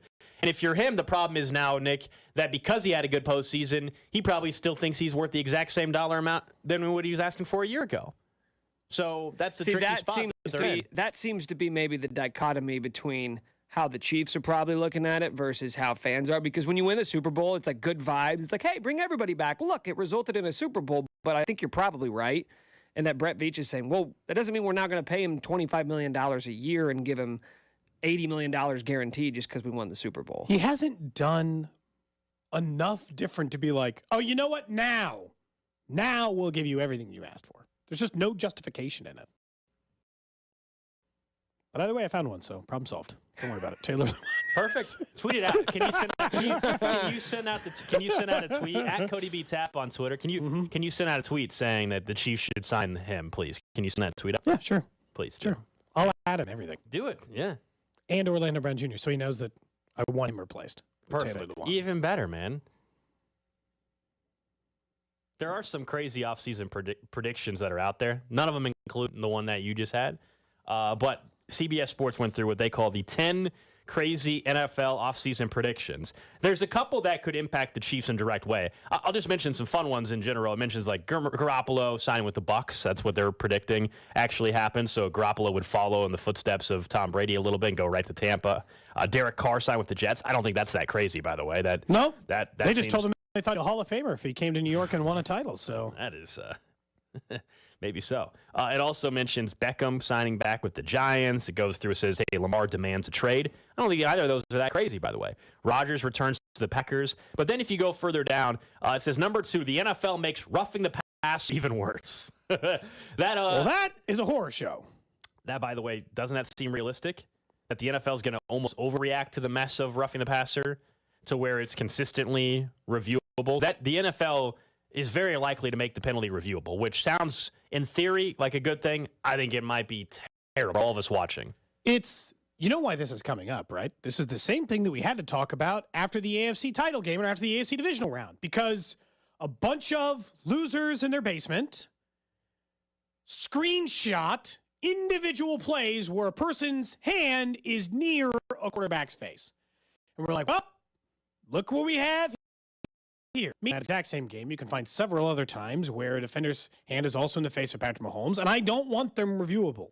To me, every time a penalty by the rule is committed is not a call said penalty. And putting it even more on quarterbacks, you know how easy it's going to be to have roughing the passer called? Everything is roughing the passer. If you so much as graze them with a single finger across the face mask, Gold, it's worth throwing the flag because it is technically roughing the passer. The only difference is here is refs probably won't admit that it is. So as much as they think it's going to make it worse, it's just going to slow him down. Right, I don't know that more are going to be called because they never called any of the pass interference ones that were so obvious. And 2019, when they made pass interference reviewable, they of course rushed to reaction after what happened in the NFC Championship game back in 2019, and only 13 of the 81 pass interference challenges were actually successful.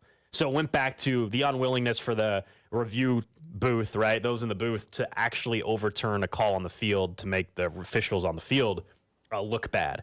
So that was one they put out. Their number one, though, Cody, crazy offseason prediction is Justin Herbert and Joe Burrow to reset the quarterback market. We know both these guys are going to get paid this offseason. SpotTrack has Herbert's projected annual at $42.4. That seems low. Burrow's projected annual salary at $44 million. Those wouldn't break in the top 5 of the highest. Those seem low. Yeah, it's like that seems a little bit low. If they actually do reset the market, it makes me wonder about Mahomes' contract. We know the way it was structured, 10-year deal, basically guarantees the next year, a year in advance, these rolling guarantee mechanisms or whatever that they came up with, and it's been a genius way to structure the contract. But at some point in time, if Mahomes is sitting there, Cody, and is the 7th or 8th highest paid quarterback, if I'm his agent, got to rework the deal. That doesn't mean they can't structure it in a similar fashion. Doesn't mean that he has to immediately be the highest paid quarterback. But can you extend out? Like we're already, what are we now? 4 years? Are we 3 or 4 years into this 10-year contract now? Well, I remember it was 12 total. Yes, like it already had the 2 years in front. Yeah. Yeah. So I mean, it was actually, to me. Can you just keep extending it out, because this gives the Chiefs so much flexibility? Like I think he, understandably so, his agent Lee Steinberg, like they should want to continue to be making sure their quarterback, because he's the best one in the league, is paid like one of the best, if not the best quarterback in the league. But you don't bring it up first, you know? Can you keep structure? Who doesn't bring it up first? If I'm Brett Veach, I don't bring it up first. Well, you bring it up. Of course not. You wait for them to broach the subject. Well, be like, hey, so we've seen the numbers have gotten a little. Well, yeah. Why would I would never bring that up? They're like, he's under contract. If you're the organization, you don't approach him at all. No, and I think that, look, I understand your thought that at some point it's going to come up, but I also think that he didn't structure his deal that way if he wasn't willing to make less than the top end guys anyway. Like at some point, Gold, you're right, that there's a percentage difference between him and the guys who are in the top 5 going forward, where you're like, all right, too much. Got to tighten that number up a little bit and rework this contract again. But I still think we're a few years away, because right now he is still one of the top 5 paid quarterbacks in the NFL, right? Like unless on average annual basis, he's still right near the top. Like, how far out of the top 5 does he have to fall before you think that they're, like Mahomes' agent, Lee Steinberg's calling and saying, we'd like a little more money, please? Also, there is no way that Justin Herbert and Joe Burrow are going to take contracts for less than top 5 money right now. Why would they? Mahomes, when he signed the average annual was still the highest average annual in NFL history. Even if some of it, like we've talked about, is funny money. Justin Herbert's not going to 40.5 if Daniel Jones is asking for 45. I don't think he's going to Daniel get Jones that, but might you get the point. 45. Yeah. I think the pass interference, the roughing the passer one's the one that actually scares me. The rest of these, I see how the movement affects the Chiefs. I see how the quarterback stuff. I think no matter what the quarterbacks get paid, even if Mahomes gets paid more, it's great news. Even if Mahomes' contract, they have to completely rework the thing and they make him the highest paid quarterback in the NFL again. Cool. He'll be the highest paid quarterback in the NFL. All these other quarterbacks will be making an absolute mountain of cash as well, the top end guys in the AFC. But your guy's Patrick Mahomes, and their guy isn't. And even while he was one of the highest paid quarterbacks in the NFL this year, they won the Super Bowl. So the entire notion of you can't win it in your MVP year, you can't win it because you cost too much, that's all put to bed. Because even the people who were trying to make the excuses last year that the actual starting quarterback for the Rams was only making $25 million, the combined starting quarterbacks for the Rams, because of the cap that they still had for Jared Goff, are 45 anyway. So it should have ended last year. It's certainly dead now. So it's like 2 years in a row, $45+ million has been tied up in the quarterback position. They've won the Super Bowl. But now your guy's better than theirs. So I guess I'm not nervous about it, even if they have to pay him. Over at NBC Sports, Peter King put out his weekly column, as he always does, the Football Morning in America column. And one of the topics he was discussing was the Chiefs' schedule next year, which we've known the opponents for a long time. We just don't know the order and the time and all that. We know the Eagles are on the schedule. And there was some thought that the Chiefs, who now that they won the Super Bowl, are going to open up on that Thursday night. That's going to happen no matter what. But would they just go with a rematch immediately? Because that'd be kind of cool. I think it's really fun to be the most 2 recent NFL games. But according to Peter King, he says it's very unlikely. He doesn't believe that. He says King thinks that the Bills versus the Chiefs is too good of a matchup, so he thinks that's pushed later on the year. He also thinks the Eagles game is one of those that they're going to push further down the year because everybody's watching Thursday night anyway, opening night, no matter the matchup. Doesn't mean they're going to give Chiefs and Lions, but based off of where the NFL has done this in the past. The exact quote from Peter King is, traditionally, the NFL doesn't put the best game on the defending champ's schedule in the Week 1 slot. He says it would be surprising to see a Super Bowl rematch as the opener. He also thinks it's more likely than not the league keeps strong contenders Cincinnati and Buffalo off the opening night slate so they can be a gem primetime game later in the season. So he's saying that all the networks are going to want the Chiefs. So the network, let's say Sunday Night Football, they may get Chiefs and Cincy. Monday night might get the Chiefs and the Buffalo game. CBS is late Chiefs are so good, they got to give every single partner a taste. Like CBS might get Chiefs and the Eagles or whatever. So he thinks they're going to divvy it up where that means the Chiefs might get a divisional, like the Chiefs divisional game. It could be Chiefs and Chargers to open up the season on that opening night. Or as we were joking about earlier, Chiefs and Dolphins, make Tyreek Hill come to Arrowhead and watch the Chiefs get the rings in front of him. That'd be fun, too. Look, I mean, it's not hard to pick good games for the Chiefs. Oh, their home schedule, man, is loaded. I mean, the Chiefs' 2023 home schedule is awesome, right? And we'll talk a little bit more about the Chiefs' home schedule. But excited to have a special guest joining us from Surprise, Arizona. Royals pitcher Daniel Lynch with us here on 610 Sports Radio. Daniel, what's going on, man? Nothing much. Just got out of the cold and gonna sit down and talk to you guys for a little bit. The cold, you're in Arizona. Is it a bad weather day out there? Terrible. Really? It's freezing and windy. Now, what's free? Like, what are we talking? I'd say probably. Oh wow. Okay. Yeah, we were just out in Phoenix for the Super Bowl, and it was definitely a lot better weather than that. Have you and the guys? I guess when you all got together, how much did you guys talk about a little bit about the Super Bowl? I know some of your teammates went to the game. Yeah, some guys went. Some guys we all got together at a restaurant and watched. We were all obviously really excited, and yeah, definitely made it a point to get together and watch it. You didn't consider going with the other guys? It was like Bobby and MJ and some of the other young players. I didn't get invited. Oh wow. Ooh, that's tough. Would you have paid the price of admission, I guess? No chance. I was going to say, those tickets were pretty outrageous. We're talking to Royals pitcher Daniel Lynch from Surprise, Arizona. Real quick before we even get into some other baseball stuff, since we were talking about some of the guys that made it out to the Super Bowl, I know MJ Melendez and Bobby Witt were part of that group.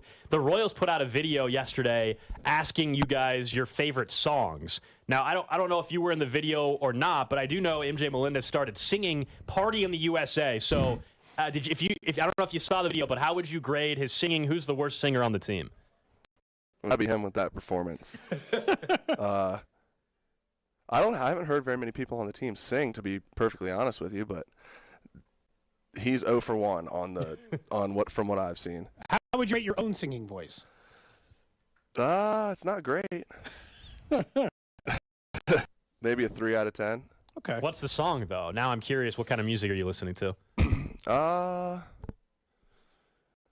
probably have to find something easy to sing. Like Happy Birthday, or like how easy are we talking here? No, like I could do like Once in a Lifetime, Talking Heads, because they just talk pretty much the whole time. But do you have that song memorized? I mean, we're obviously going to ask you to sing it now. You're welcome to pass. But... I don't have it memorized. Okay, maybe next time we have you on, we'll get some Talking Heads out of you, Daniel. When you're down there in Surprise, your season last year obviously didn't go exactly the way you had planned. How hard was it when you maybe got that first taste of failure, or you're trying to readjust in the middle of the season to find what works for you? What was it like in that moment for you as you were kind of trying to make your way in the big leagues? Yeah, I mean, obviously trying to develop in the big leagues is a tough process. We always just try to stay positive, and I'm always going to try to figure out ways to get better and ways to work. But it's obviously hard in the middle of a season because there's only so much work you can do. You have to focus on making sure you feel good for your start on every 5th day, but you want to do your work in between. So you kind of just have to balance and then just kind of trust that it's going to be there when you get out there every 5th day. I think JJ described it as he felt like some of you guys got to the big leagues maybe a little sooner than you thought because, the COVID year and everything kind of threw off, and then there wasn't this normal minor league stuff. Like you mentioned developing the big leagues. Did it really feel that way? Like maybe you were like, I guess I'm just going to have to figure this out here because we didn't have enough time in the minors? I mean, it was just a weird transition just being, with COVID in 2020 where, we basically just faced the same hitters over and over and over again the whole summer. And then going into 2021, I didn't even pitch in AAA, so I was facing the same hitters again. So, I mean, just going from that to then facing a major league lineup, it's just so different. And then, when you think about, a good AA level or AAA level hitter, they're just not even just on sheer experience, they're just not even on the same level of some of these guys that have been in the big leagues 10, 15 years. So it was just a huge adjustment learning how to really get those guys out. We're talking to Royals pitcher Daniel Lynch here. He's out in Surprise, Arizona. Spring training, of course, just underway. And knowing that it is just underway, have you already sensed a difference, though, with the new coaching staff and obviously a new manager? What's maybe stood out if there's been some noticeable changes already? Yeah, I mean, it's just a fresh perspective and a bunch of new people around. So it's gonna be a new, feel and environment. But I think everybody's loose and laid back, which I really like. I think that's more my personality. And I think that guys are just being themselves, and we're all trying to have a good time and get better. What was the main message from Brian Sweeney? I'm sure you guys all had these one-on-one meetings. Here are the things we want you to work on, whatever. What was the conversation like with Brian Sweeney there, the new pitching coach? I mean, he's been awesome. It's really just, trust yourself. He's been super encouraging to me. Just trusting my stuff and trying to be in the zone as much as possible and not feeling like I have to be perfect or be anybody else other than myself, but just, trust that what I do is plenty good enough. I know part of the Rays methodology was, hey, throw to the middle of the strike zone and allow your movement to take it to the parts of the strike zone that are going to make it hard, like aim for the middle almost, right, and take it to the corners. Are you seeing some of that out of the pitching staff? Are they encouraging some of that? I know that you guys had the shirts made about being in the zone and all that, but is that the kind of methodology they're going with? I don't know if it's exactly that. I think a lot of teams are moving towards that sort of philosophy. I think the main message is get ahead of the hitter, and however you need to do that, do it. They're not being, there's not any sort of like rules or, like dogmas about the way that we have to do something. It's just like, this is the goal, this is what we need to do, and then however you want to do it, whatever process you want to use to get there, go ahead and do that. Some of the rule changes as well. I know it's very early in the process here. What's your thoughts on, in particular, the pitch clock a little bit and how that might shift how you go about your normal routine? Is that something that you guys are kind of going to really have to practice because you just haven't had to deal with that before? Well, I mean, I like to work quickly anyway, so it shouldn't be too much of an issue, but I just think it just really makes it so you really have to be on the same page with the catcher, because if you're shaking off a bunch of times, it's going to take a lot of time. But if the catcher's on the pitch comm and putting down the pitches or using fingers or whatever, if he's putting down the pitches that you want, it shouldn't be an issue at all.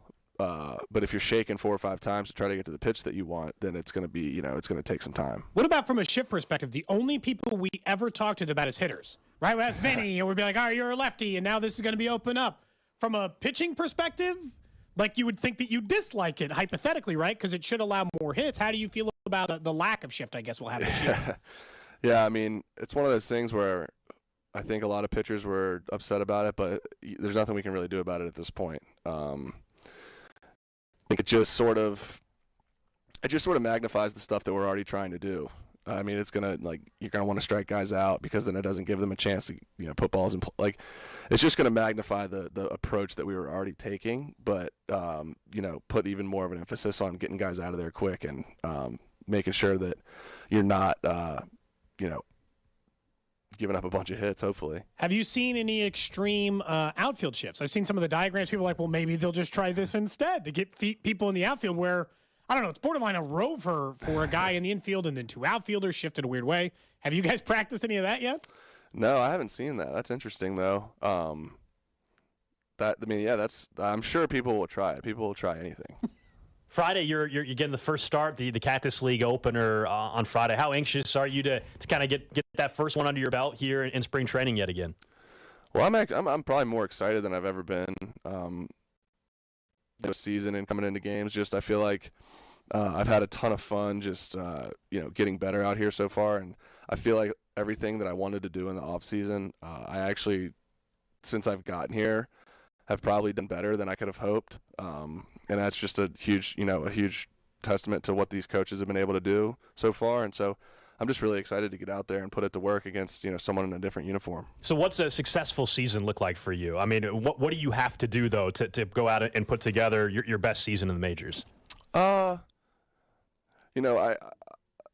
think I'm always going to want to put the team goals first. I think making it to the postseason, playing meaningful baseball at the end of the year are huge. But then personal goals, I think I said this the other, I think at times I would sell myself short by thinking about what did I need to do to just stay in the big leagues, where now I'm trying to put my focus onto, okay, what do I need to do to be an all-star? What do I need to do to win a Cy Young? Because I think if I set my goals there, even if I fall short of those, then that's still probably going to be a successful season.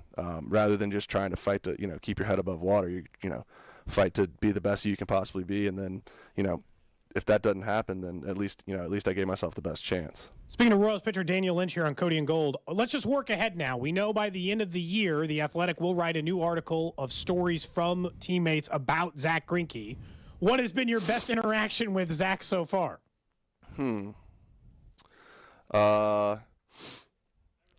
Probably I slept over at his house on Monday night and took his kids to school with him on Tuesday, and he made me walk into the school with him and drop his 2 kids off. Just to like show you the classroom, or what was the purpose? I don't know. He's like, dude, you don't want to sit in the car, do you? And I was like, I guess not. So then I just went to school with him. What grade? They're like elementary school kids, yeah, right? young. They're young. Okay. Well, that's good enough. That feels like, well, I mean, hey, look, if you didn't want to sit in the car, then you can just go in and, see what grade school looks like. Yeah, I felt kind of creepy, to be honest. But You've got, by the way, you're a tall guy just under normal circumstances. I feel like in an elementary school, it would stand out even worse. Daniel. Yeah, I was aware.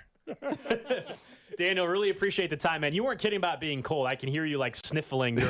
You're not kidding. No, you're good. I just didn't expect surprise Arizona for it to be cold. Hopefully Friday for your first start there, a little bit warmer weather, man. So appreciate the time. Yep, absolutely. There you go. That is Royals pitcher Daniel Lynch joining us live from Surprise, Arizona. Spring training, of course, underway. Our guy Josh Vernier, our Royals insider, has been out there since last week, and you'll hear some Royals baseball back on the radio this Friday afternoon as they open up Cactus League play, and that guy right there, Daniel Lynch, will be on the mound to kick things off. I thought it was interesting, Cody. We asked him just about the difference already with Matt Quatraro and just the feel, right? The feel of camp and being around everybody. Sounds a little looser, not as intense. And some guys, Daniel acknowledged, like that he thinks that fits him a little bit better. Everybody, this is kind of one of the great challenges, but also could be a benefit if you're a manager, right? Like trying to figure out how everybody handles certain things, right? Everybody's got different personalities. Some people can handle being ultra intense, nonstop, 24/7. And some other guys, that's not going to be best for them. And in this case, it sounds like for Daniel Lynch, that a little bit more looser atmosphere is going to be better for him. This tends to be how coaching manager changes work. Matheny was we heard he's doing 15 miles on the Peloton before he did a jog, before he showed up. Intense guy, right? That was all the reporting during last season, that he was looking for perfection at every conceivable moment, right? All the time. And it's just like that part of it can wear on guys, especially if you're a team that's already struggling, Alex. And I think that might have been part of where that came from. Yeah. But I like him saying that he already feels like he feels better than he did at any particular point this year because of the pitching changes. This type of mentality is much more in line of what I know about the Royals' young starters, like Lynch and Bubic and all these guys who were super analytically driven. That's not how the pitching staff was looking at things. Not that they didn't have any analytics. That's being disingenuous.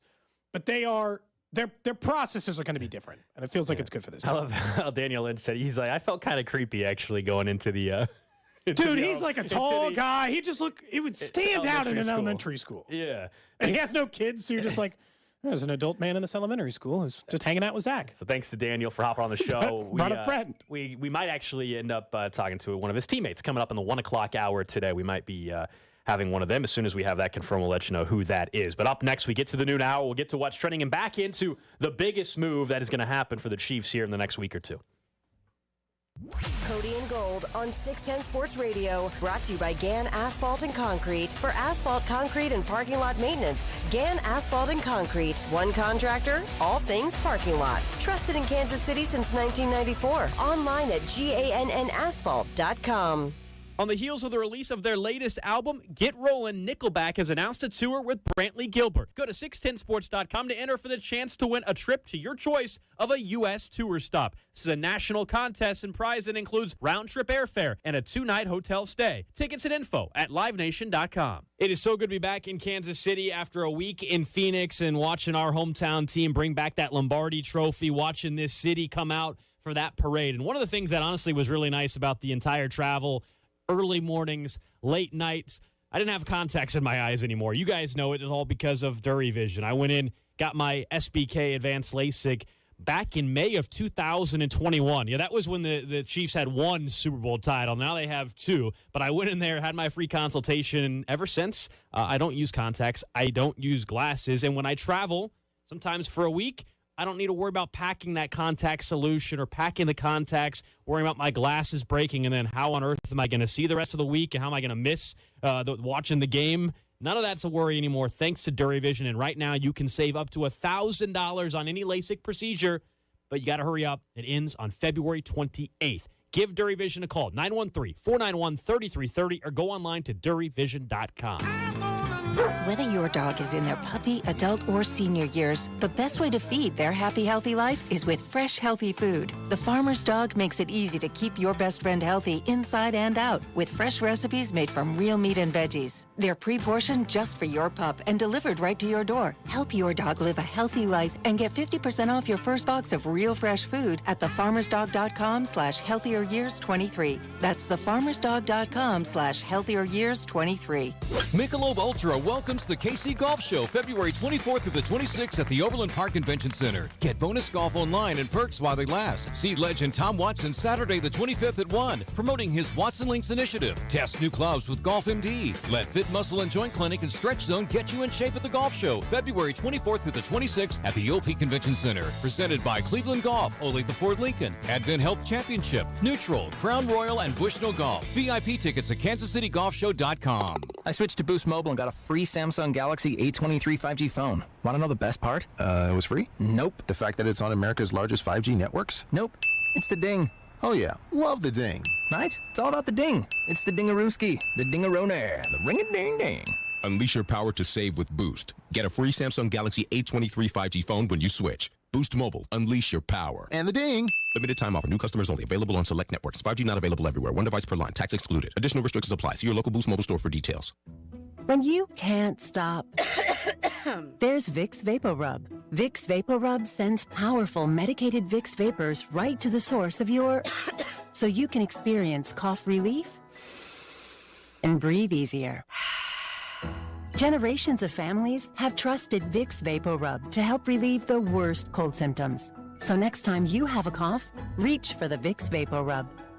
Vicks VapoRub.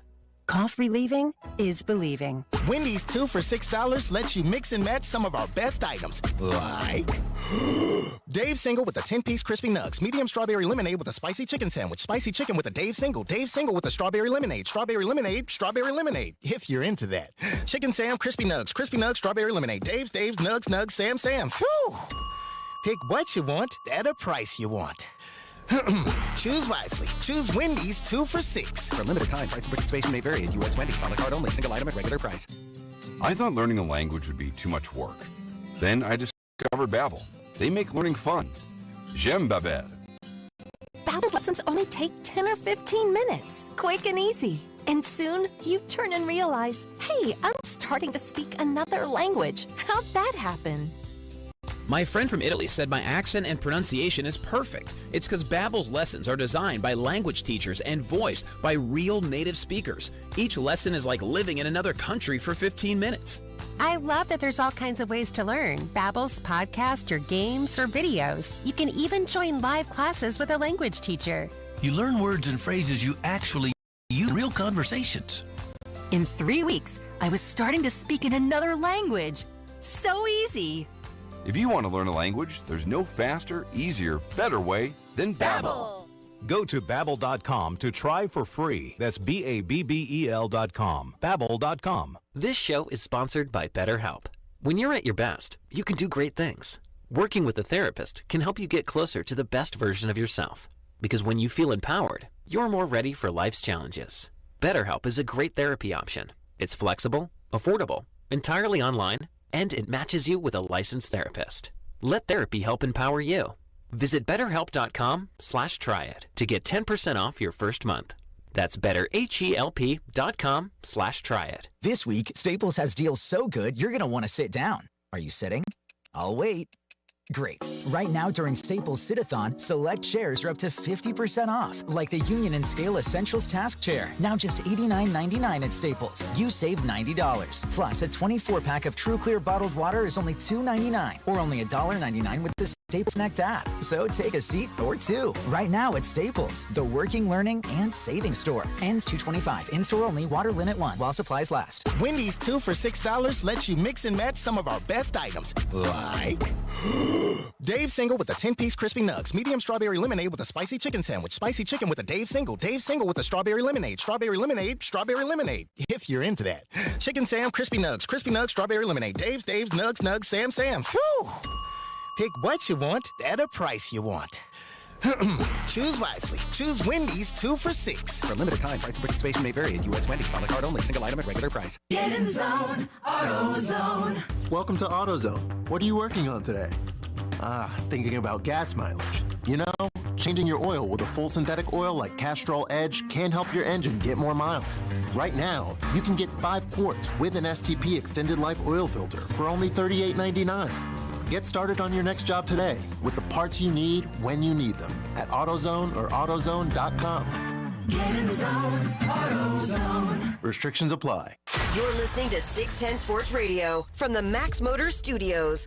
And Tony will take it low at the 35. Now cuts back to the right. He's got a wall set. If he can get to the edge, they can need to block the punter. They do.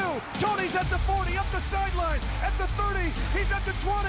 Tony with the block trying to stay in play. He's down to the 5-yard line. 610 Sports Radio, KCSP Kansas City, WDAF HD2 Liberty, and Odyssey Station. What's trending? All right, let's check in on the hot topics trending. Number one on what's trending, some good news on the injury front for Mecole Hardman, who is a free agent. He tweeted out this morning that surgery was successful. He appreciates everyone who said a prayer, and this definitely will be a full recovery. That's from Mecole Hardman Jr.'s official Twitter account. Yesterday, Tom Pelissero reported that he was undergoing groin surgery. We all know throughout the season it was kind of this mystery: abdominal illness, abdominal injury, then pelvic injury. He gutted it out against the Jags, appeared to re-injure it, and clearly serious enough that he needed surgery to get repaired, but sounds like he expects it to be a full recovery. We'll talk more about what it means for his free agency, though, because if you're another team, you're going to look at how few games he played. Based on the type of injury, it doesn't seem like it should be something that should impact his long-term career. But I wouldn't think so. Does that change how likely a team, though, still is to give him a multi-year contract, because you're basing it off of very little production from 2022? Yeah, does he do the one-year thing, try to put up some bigger numbers and try to get himself paid again next offseason? Although that will be a better wide receiver class, most likely, than this one, because this one stinks. Next up on What's Trending, Patrick Mahomes and Isaiah Pacheco, this year's award winners for the Kansas City Chiefs. The Mackley Hill Rookie of the Year award, Jay Binkley's personal favorite award, goes to Isaiah Pacheco, and the Derek Thomas MVP goes to Patrick Mahomes. Shocking. Well, shocking. I mean, just shocking. If you didn't give it to Mahomes, MVP. what would the answer have been? Kelsey. Yeah. Right? Yeah. I mean, I don't have a different answer for you. Chris Jones, right? Yeah. But he'll get their Defensive Player of the Year award. We know how this works. That's how it works. Isaiah Pacheco was probably their most impressive rookie. There were times that they required other guys, especially earlier in the season. But once Pacheco got the job, he pretty much held it down like a number one running back should, averaging 4.8, 4.9 yards per carry the rest of the way. He had a great rookie season, but so many. That was a crowded class this year. There were a lot of great rookies for Kansas City. When you have that many rookies playing significant if games. McDuffie had been healthy and the entire year, he might have won it. I mean, Jalen Watson had huge moments. I still really, other than the postseason, that Week 2 game against the Chargers, that was a massive game at the time. And he gets the 99-yard pick six. Next up on What's Trending, the Tennessee Titans have released three-time Pro Bowl left tackle Taylor Lewan. He's really struggled with injuries the last couple of seasons. 31 years old, had no guaranteed money left on his deal, so it's pretty simple for them. They save about $14.8 million. Played just 2 games last season, injured his knee. He spent his entire career with Tennessee, so he'll become a free agent. A guy that's had a very successful career, but really question injury and health as something that would scare you off if you're some other team. So we'll see what happens with him. They also cut Robert Woods. He'll save about $10 million in the cap as well. So both the wide receivers they brought in after they traded A.J. Brown only made it 1 year with them. Whatever. It took longer than I thought it would, but the Titans run, that's way over. That's so far over. True with Treylon Burks, who got hurt this year. But come on, man. The like, hey, we're a serious contender in the AFC, and we'll play in important playoff games possibly in the AFC.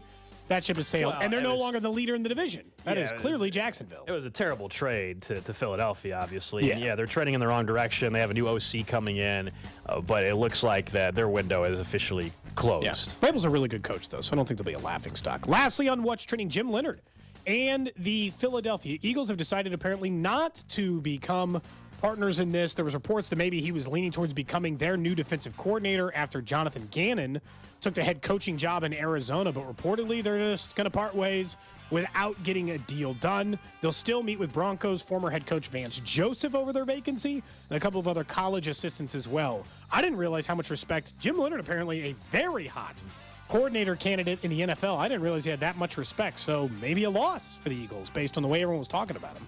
That is what's trending here on Cody and Gold. We'll get to a little bit about the three local schools who, of course, when it look at college basketball, last night K-State gets a big win. Missouri gets a big win in overtime over Mississippi State. And the Jayhawks on Monday night had a huge win against Baylor. We'll talk about all three local schools as there's only 2-3 conference games left, and it's the Big 12 and SEC tournament, and then before we know it, Selection Sunday, one of my favorite days of the entire year, Selection Sunday. And thinking of that, don't forget tonight, by the way, tonight we kick off some new programming here on 610 Sports Radio. It is one and done night. It begins tonight starting at 6 o'clock. So you'll have an hour of K-State hoops, an hour of KU hoops, an hour of Missouri hoops. Nick is going to host the KU hoops hour from 7 to 8. C-Dot's going to host from 8 to 9, and then John Kurtz going to host from 6 to 7. So 3 hours, all college hoops tonight, right after the drive. We'll talk more about all three local schools coming up here in a minute. Kind of went in a weird order there. Well, I for like about a half second, I blanked on Kurtz's first name, so I skipped to you, and then I went to C-Dot. That's what happened. Wow. Yeah. You guys have been lifelong friends, and you would do him like that? I mean, I don't want to disrespect them. Lifelong friends Well, is you probably already, not an accurate you already way kind to... of did disrespect Lifelong them. friends, I don't know necessarily about that. Known We've each known other. each other for a little while, yeah. Lifelong. Sure. Sure. What's going to be the most anticipated Also, it's hour not for like- you personally? I think it's going to be the 8 to 9 hour for when Carrington's on. It's not like his name's like Shaban. It's John. It's not like it's not a hard name to remember. Show what? Shaban. Just making up a name to make it. That was definitely make a made up. point. Definitely a made up name. Yeah, the Carrington hour. I'm going to call it the Carrington hour. 8 to 9. Can't wait.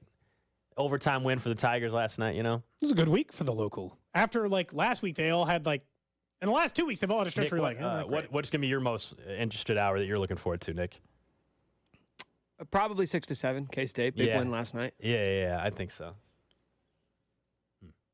Baylor should try not getting outscored by like 30 in each of their last two halves. That's what I would recommend. So we'll talk college hoops, as I said. But let's get back to the Chiefs because I think we know the franchise tag window is open up in the NFL. And any day now, Orlando Brown Jr. is going to get tagged. That should not surprise anybody. That just extends the window to where they can look at all their options. New deal, trades.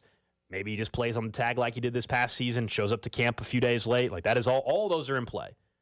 The first big move, though, I still think to set the tone for the rest of the offseason in terms of what you can do financially, I still think the Chris Jones contract. Now, he's still got a year left, so it's not as if, oh, wow, you don't tag him, well, he becomes a free agent and you got to get this thing done quick. Now, he's under contract, so they can take their time on this, but I still think that you need to know for sure what the structure is of that Chris Jones deal. And we all expect on this show, I think, for him to be back. But what's the structure? What's your cap? How does that impact your cap for 23, 4, and 5? And therefore, can you go out and be more aggressive on the free agent market with some other positions? What does it mean for your deals with L'Jarius Sneed? Or are you interested in bringing back Juan Thornhill? I think Chris Jones is kind of the first domino that needs to fall in that regard because Orlando Brown Jr. to me will not be the first. They're going to tag him, but they can wait 3 months, Cody. They can wait 2 months till around the draft if they need to work out a trade if that's the path they choose to go. I understand like thinking that that's the first big one, but like we said, Orlando Brown, it doesn't have to be the first because he's going to get tagged and then they'll work on it. They'll make their decisions and that will have to take place before the draft. But you're going to want to know some things about yourself before the draft. And I think you're right that the defensive line is probably the biggest question mark in that regard, but I don't think that Chris Jones is the domino. I think you got to decide on Frank Clark. Frank Clark is not a free agent, but he is owed $30 million, certainly a number the Chiefs are never going to pay him. But Derek Nottie is a free agent. Carlos Dunlap is a free agent. We know that they're going to have to rework. Colin Saunders is a free agent. Mm-hmm. There are way too many people leaving the defensive line. I think you kind of dictate what the rest of your offseason from an aggressiveness standpoint is around Frank Clark. Because if you have Karlaftis, Frank Clark, and Chris Jones, you can maneuver a lot of different ways. You can just take an edge player and pick 31. You can go after Dunlap quality free agents. You can do those things. But if you let Frank Clark go too, then I think you're really right back in the same market as you were with Karlaftis. One of your premium picks has to be defensive end, or you have to go make another Frank Clark-like trade and give up draft assets to get a veteran defensive lineman amongst this group, or you're not going to have nearly enough guys on the defensive line. Yeah, his will be an interesting decision, but like you said it there while you were talking about Frank Clark. You said like if all of a sudden then you have Karlaftis, Frank, and Chris Jones. Well, I'm just kind of assuming Chris Jones. I know that sounds silly, but yeah. But to me, they need to at least have some. Maybe the deal's not signed, but they need to have some idea of like, all right, we know we're keeping him. This is kind of what it's going to cost. We're just finalizing things before. To me, I can know whether or not they need to bring Frank back for sure, or they need to be aggressive in the trade market. As far as like the need to draft some, they already have an idea and plan. Like they have 2 months for that. To figure out, much like last year, they pivoted clearly with where the free agent market was for pass rushers. They clearly saw the Von Millers, the Chandler Jones, those got way out of whack price-wise. Oh, yeah, the numbers got high in a hurry. And that's a big reason why I do truly believe they also were interested in bringing Frank Clark back. It's also why the draft, and they didn't trade up to get Karlaftis, they traded up to get McDuffie. They stood pat with the pick there to get Karlaftis. That stuff will sort itself out. You know, I think we all can come up with about 6 or 7 positions that they could use in the draft, and some of what happens in free agency is going to dictate the priority of that. Yeah, but I feel like Frank Clark is the domino that sets all of those wheels in motion. If you decide to move on, you're not going to pay him. You're going to save the 9. You're going to get the $20 million back in the cap space. Because I told you, you can do the exact same thing. You don't even have to give Frank Clark an extension if he'll sign a 1-year deal, which he might. And you pay him $5 million more than the $9 million it cost to cut him. He's going to make $15 million this year. It's a lot of money. And you don't, and he gets to stay where he's comfortable, and he loves his coaching and all that stuff. And you pay $5 million for Frank Clark, essentially, because you're going to have to pay him the 9 no matter what. I know that a lot of people don't look at it that way, but he's getting the 9 one way or another. So if he costs $15 million this year, as far as I'm concerned, you're only paying him 6. Yeah, because the option is to cut him. And I don't know that, like, as much, this is going to be a ton of turnover on the defensive line. Every single piece of depth that built up the second best sack number in the NFL this year, it's gone. Saunders, Turk Wharton, and I know that he didn't play this year, but like they're all free agents. Noddy, it's like they're all free agents. Somebody's going to have to come back. They're going to need to dictate some terms here on the defensive line. The Frank Clark part is a little more challenging, I think, still this offseason. We assumed he was gone last year based off of performance and everything. Well, this year he's coming off, a 5.5 sack season and a pretty dominant postseason again. And so interest from other teams, I would argue, is going to be higher today than what it was this time a year ago. So is someone else willing to push the limit to where the math makes sense for the Chiefs but doesn't make sense for Frank Clark? Last year, the math made sense for both. That's why it came together. This year, the math it's like work for Frank as well as the Chiefs. Where he can get his $9 million and then go get more. What you're saying, I think, is great for the Chiefs. Absolutely. Let's do Makes it again. perfect sense, right? Let's do that again. I just want, is there some, and his agent, they'll be able to test the waters and figure this out. Is there one more payday? Is there a multi-year deal that's out there for somebody else? The regular season sack thing's going to hurt him a little bit because they're going to have to convince themselves to pay Frank Clark just to matter in the postseason. And you know who that's really easy for? The Chiefs. He's a perfect fit for them. Gold, it is easy if you're the Chiefs to be like, you know what we need? We need one defensive pass rusher who's mediocre during the regular season, who shows up big in the postseason. You know why? Because we know we're going to be there. We know we're going to be in AFC title games every single year. We know that there's a 60% chance based on the last 5 years we'll be in the Super Bowl. We don't care if Frank Clark doesn't show up to the AFC title game. Fine. Most teams can't operate that way. But there's a disconnect, Cody, which is that Frank Clark is not, in all likelihood, because no player would do this, is not going to take a salary reflective of someone who is not going to do anything for you in the regular season. The Chiefs, meanwhile, are not going to pay him a salary just because they think he is going to be good in the postseason, right? Sure. This is probably the last significant contract of Frank Clark's career. Yeah. Do you think he is going to take it on a discount? And do you think the Chiefs are going to overpay for him, hoping that he is great in the postseason? Because I think that's going to be a disconnect from both sides that will ultimately lead to him playing somewhere else. Here's the reason why I still think the Chiefs would do it. Because the way they would be paying him, in my opinion, is still the way you're paying like a guy to show up in the postseason to be a 5-sack guy in the regular season. They'd be paying him like $5 additional million. That's what you pay. A $5 million defensive end. That's what you're asking for. 4 or 5 sacks. Yeah, and you might not even get the postseason part of that. He'll try and go get $8 or $9 million from somebody else. Yeah, from 913-586-7610 is the Jay Southland Tow Service text line. From the 816, someone says Frank Clark gets league veteran minimum $10 million in playoff incentives. Yeah, I'm sure you would love that. That's just not that's not realistic. Just because Juju had a deal, by the way. Now, see, that's what's funny to me. Because Juju signed a 1-year deal. Because one guy did it once. $10 million in incentives. Now we just think we can sign everybody with just give them incentives. Just give them 10, no guaranteed money. Just give them the $10 million incentives. I'm sure Brett Veach and the Chiefs would love to structure most contracts that way. Probably. That's just not realistic for everybody. And here's the other thing with Frank is that I think he showed you this year. Not only is he not really going to do much for you in the regular season, I don't think he can. Like, I don't think he can play a full workload. I don't think he's someone who you can bring in to be. He is a rotational defensive end or outside linebacker, whatever.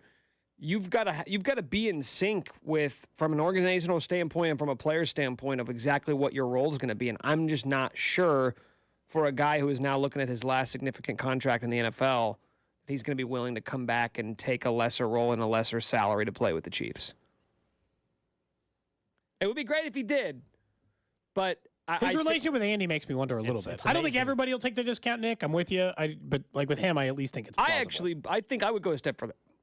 Most guys don't take the discount. Like we get in this rhythm of it's one or two guys on your team. Yeah, right. Like maybe Juju will take a hometown discount. Well, maybe and you're already getting out of Mahomes and Kelsey, right? Like they're not. None of these guys want to take the discount. I also think the notion of what a hometown discount is also overblown. Like, oh yeah, like they're going to take $3 million. Like they'll practically work here for free. They just love it so much. Yeah, it's like not even just what Nick was saying, because I agree. Like in general, we act like it happens all the time, but it's also when it does happen. It's not like guys are leaving $10 million on the table. Like nobody's doing that. Nobody. Juju, when he took the discount to go back to Pittsburgh before he came to Kansas City, he left $2 million on the table. Yeah. It was like he took like $10 million to be with him, and they were offering like 12. And by the way, that's just the total numbers. For all we know, that was $12 million if he hit all of his incentives, similar to the contract he just signed here in Kansas City. Might have been more guaranteed money to play in Pittsburgh. Coming up in 10 minutes, we'll talk some more Royals baseball. We had Daniel Lynch join us earlier, and we'll talk more about Drew Waters here in 10 minutes. Unfortunately, going to miss 6 weeks. And so a golden opportunity, though, for one player in particular and what it could tell us about the Royals' future in the outfield. So that's about 10 minutes away. As we mentioned, though, tonight, college basketball, all the attention kind of shifts towards that as conference tournaments right around the corner, March Madness right around the corner. And tonight on 610 is one and done night, starting at 6 o'clock. John Kurtz, K-State from 6 to 7. Nick Schwartz talking KU from 7 to 8. C-Dot talking MU from 8 to 9. This will be every Wednesday night, right, Nick? Throughout the rest of the college basketball season, and hopefully through April, and another deep tournament run for maybe multiple. All three local school. All three going to be in the tournament this year, that's for sure. I feel like that's what I want to ask myself now. We're 2 weeks from conference tournament play. It's what is the absolute peak of all three of these teams? And with Kansas right now, seeing how they got a chance to be the number one overall seed in the NCAA tournament, I'd be foolish not to say, even though they don't feel like a title team right now, this is like Nick with Super Bowl vibes. Here's the thing, though. It is also it is a weird It is a wide open NCAA tournament. You just said field. that Kansas doesn't have – they're the best team in the country right now, Cody. There is nobody playing better basketball than Kansas. I agree. But then there's also been times when they lost 3 straight and they didn't feel like Kansas, and I still don't trust their normal February stuff. College basketball. I understand. It's the normal February stuff. Right at the end of February. Right in February, Bill Self starts to get them all clicking and vibing at the right time, and here we are. And legitimately, one of the top contenders in the league might lose one of their star freshmen. Yeah, I just think the field itself, though, for the NCAA tournament, and this is more of like weeks down the road from the field itself is very wide open. I think there is going to be a lot of upsets. You don't think this is one of those because that's a sentence that has been said about every NCAA tournament field so many times. Every single year. Ever. They're always so deep. Never know. Do you disagree, though, if you watch what's been happening in college hoops this year? I think there's been a lot of variance in the top 25 this year. And probably the locals. Look how many number one teams have lost this year, more than we've ever seen, while they're ranked number one, I should say. Kansas' obvious peak is winning the title. I think K-State's is Elite Eight. I don't want to sell them short because I've seen them at their best a couple of times this year, but I don't know that they can.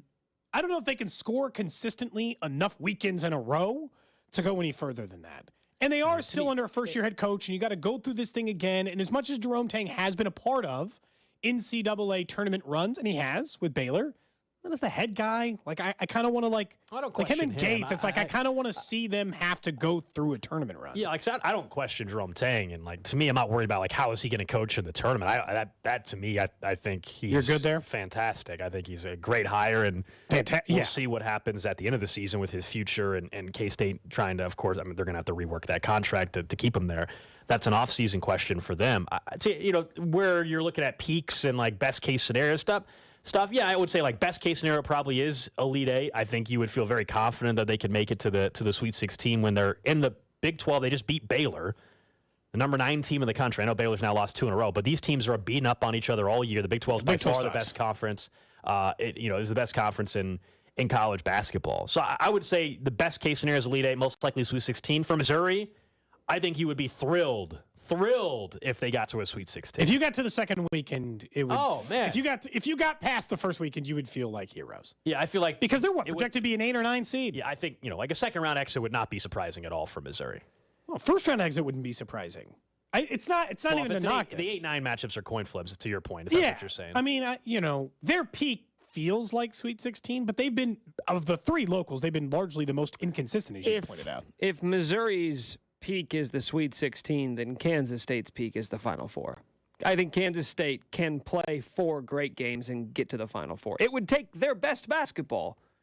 But when you have that backcourt, Kansas State has plenty of flaws. Like, if that's what we're talking about here, if we're talking about, there have been times this year where Kansas State has looked like one of the elite teams in college basketball. I don't think it's likely, but they could do it. Do we believe in the iron sharpens iron part of this? Of course. That this Big 12 schedule in particular. Well, look at the last 5 years of college basketball. 2018, Kansas goes to the Final Four. 2019, Texas Tech runner-up. 2020, Kansas was the number 1 overall team in a year where the NCAA tournament didn't happen.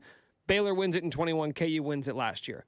Like, there is proof in the pudding that this conference is going to bring a winner. Elite level championship caliber teams.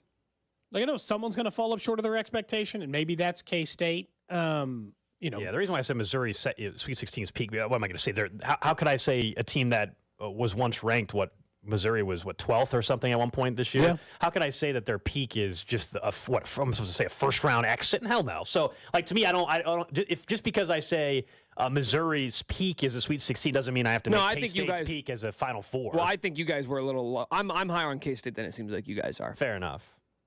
Because I'm not a fanboy like you guys. You're a KU fanboy, Gold, and you're a Mizzou fanboy, Cody. Cody is wearing Missouri. I'm not a fanboy. I'm not a fanboy. I come with facts. You're not a fanboy. Nope, I come with facts. That's what I guess. How many pieces, homeboy? How many? Check your criteria. Why don't you share your criteria with me, homeboy? I love how he called you homeboy yesterday too. That's when you knew he was getting hot. Well, you did say you're not Chuck Noll, man. You coach JUCO football, and he did not like that comment. Well, that was an intentional thing by Nick. That was a shot. Yep. I own 0 pieces of Missouri things in my house. How many things do you have that have Kansas labeled on them? Like I don't 600? know. I don't know. Your dad has an entire basement dedicated to it. You don't hold me accountable for my father's actions. In this case, you want to play that game? My dad doesn't own any sports stuff. Okay. He's a Broncos fan, though, so. I feel like Nick wanted to do this, but towards his dad. Keep my wife's name out your mouth! I feel like Nick was going to go that route with his dad. Yeah. That's a good point. Shouldn't bring up fathers on this show, huh? Fathers are off the table? Fathers are off the table. Remember when you made fun of my dad having surgery? I remember when you... That was not me. I remember when you were being a terrible person, though, as well, with that, and tried to act like it was a much more serious thing than what people actually thought, that we were being extremely insensitive to you. They were really mad at Gold. And then Nick finally admitted that he was completely fine. It was an outpatient procedure. And we're all glad to hear that your dad was fantastic during that. Mm-hmm. I hope he's doing well. So am I. Hope your dad's doing great. Shout out Papa Schwert. Coming up next, Royals baseball unfortunately suffered a blow to the outfield. It's a thin outfield now, but there's one player that can really step up and take advantage of the moment. We'll tell you who that is next. You're listening to Cody and Gold, brought to you by Gann Asphalt and Concrete. For asphalt, concrete, and parking lot maintenance, Gann Asphalt and Concrete. One contractor, all things parking lot. Trusted in Kansas City since 1994. Online at GANNasphalt.com. Subscribe and download all new episodes of Nick's Wavin' in the Wheat podcast, released every Thursday on the 435 Podcast Network and the Odyssey app. Enjoy all your favorite sports like never before at BetMGM. Sign up today using promo code CTAP, that's CTAPP, and receive up to $1,000 back in bonus bets if you don't win your first bet. When you register with BetMGM, you'll receive instant access to a variety of parlay selection features, live betting options, player props, and daily boosted odds specials. And with BetMGM at your fingertips, every play and every game matter more than ever. So find out why BetMGM is the king of sportsbooks. Sign up today with promo code CTAP, CTAPP, and get up to $1,000 back in bonus bets if you don't win your first bet.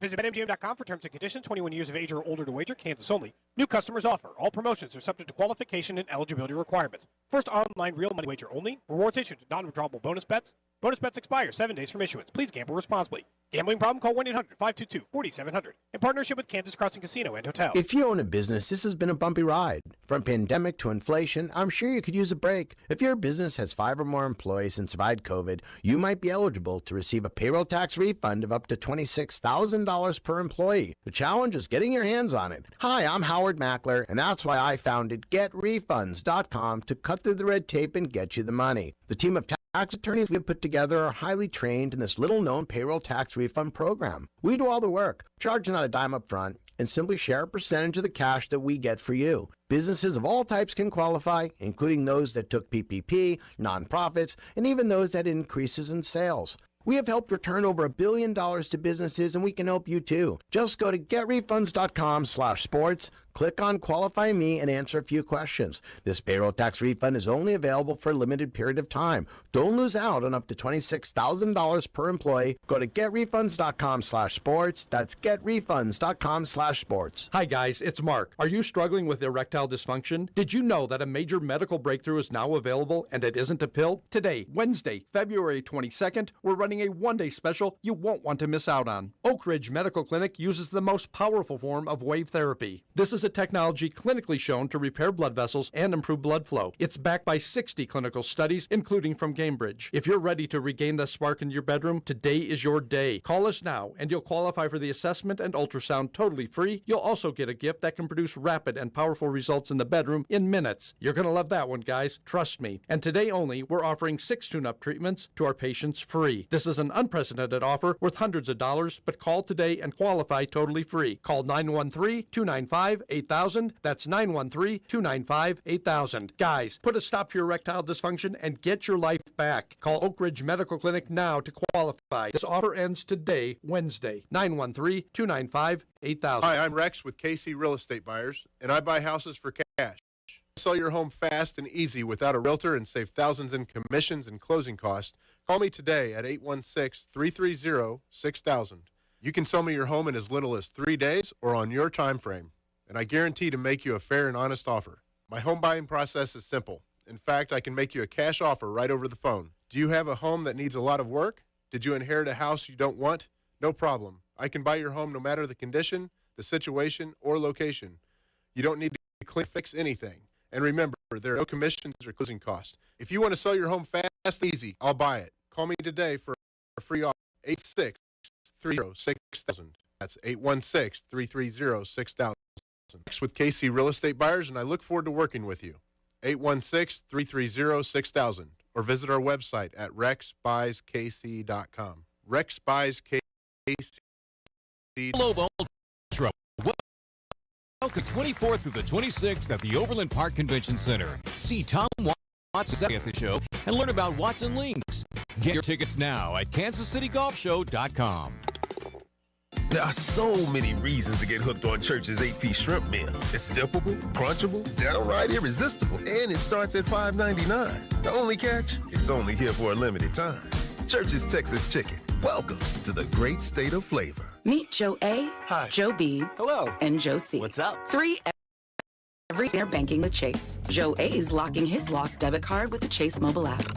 Joe B is new ride with AutoSave. And Joe C's Chase banker is helping him budget to go back to school. Tools that help protect, support for what's next. One bank that puts you in control.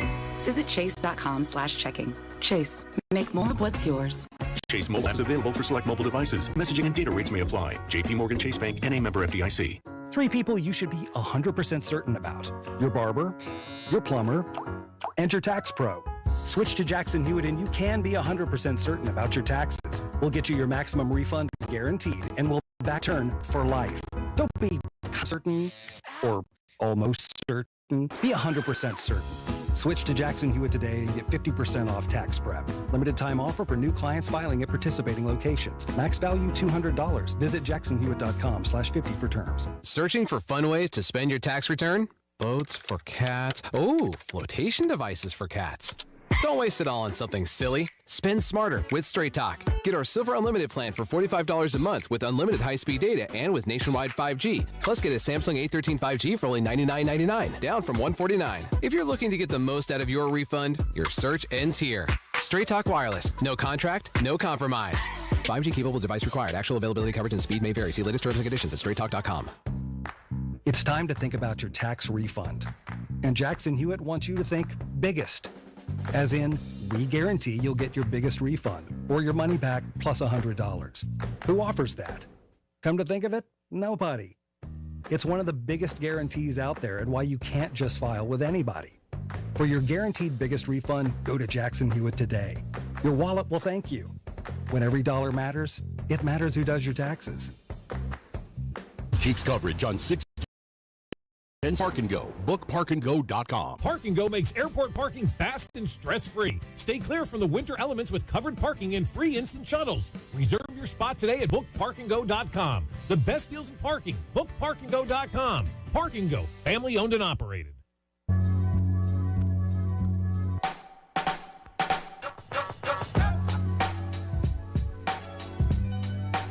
Thanks for hanging out with us here on a Wednesday. It's Cody and Gold. Great to be back, full show, back in studio. We are streaming again on video. If you want to check out the show in that manner, you can. Twitch, Twitter, YouTube, Facebook.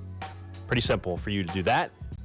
You could also hit us up on the Jay Southland Tow Service text line, 913-586-7610. We'll get to the random question of the day here in about 8 minutes or so. Also in the 1 o'clock hour, expecting to maybe have another member of the Royals join us live from Surprise, Arizona. Earlier today, we had Daniel Lynch join us there as Royals season is right now with spring training starting up, at least baseball games itself on Friday.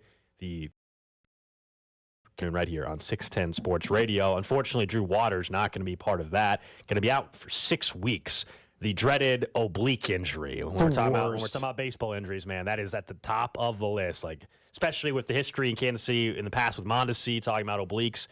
Brutal Especially injury. for athletic positions like, I don't know, center field. Yeah. So I feel bad for Drew Waters, who, heading into this season looked like he was going to be that starting center fielder. They had traded away Mecole Hardman. Suddenly they're really thin at center field. But there is one player that's obvious that has kind of this golden opportunity. Like, one way or the other, Cody, we're going to find out about Kyle Isbell. Like, Matt Quatraro even the other day said you're going to get every to grab that spot. And so because of injury, have our answer. This, like, to me, that will be clear, one way or the other. So that's the only thing you get out of this is, you can find out, like, not just, we got to get him some more playing time. We're not sure if he's played enough to really have an answer. Yeah. He's going to play enough because out 6 weeks. I mean, Drew Waters is missing all of spring training.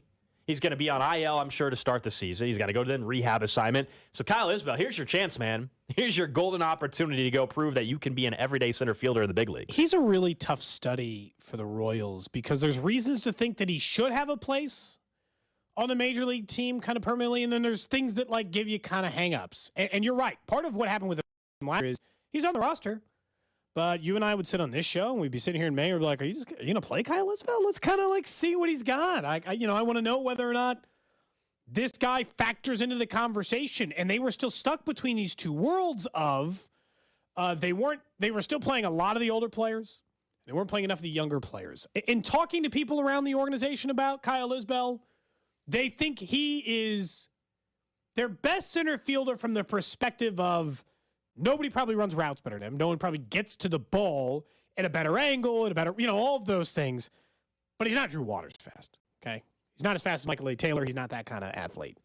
He's not that level of speed. But he gets to the ball based on inside metrics. I think he gets to the ball about as fast as a number of the other options they had, including Drew Waters. But I don't know, man. Lefty center fielders who lack traditional center fielder speed for the Royals at Kauffman Stadium?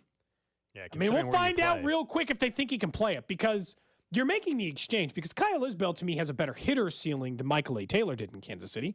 Mecole Hardman had his single greatest offensive season of his career for a stretch in Kansas City 2 years ago. He went back more to his normal offensive effort. That's why eventually they had decided to try a few other things. Like, I think I like the idea of finding out. It stinks for Drew Waters. I want it because it's hard.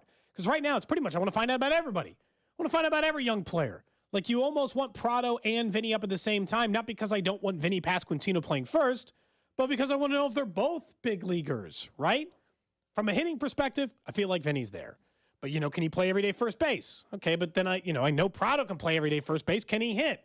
So it's like you almost have to have multitudes of these guys up in order to figure it out.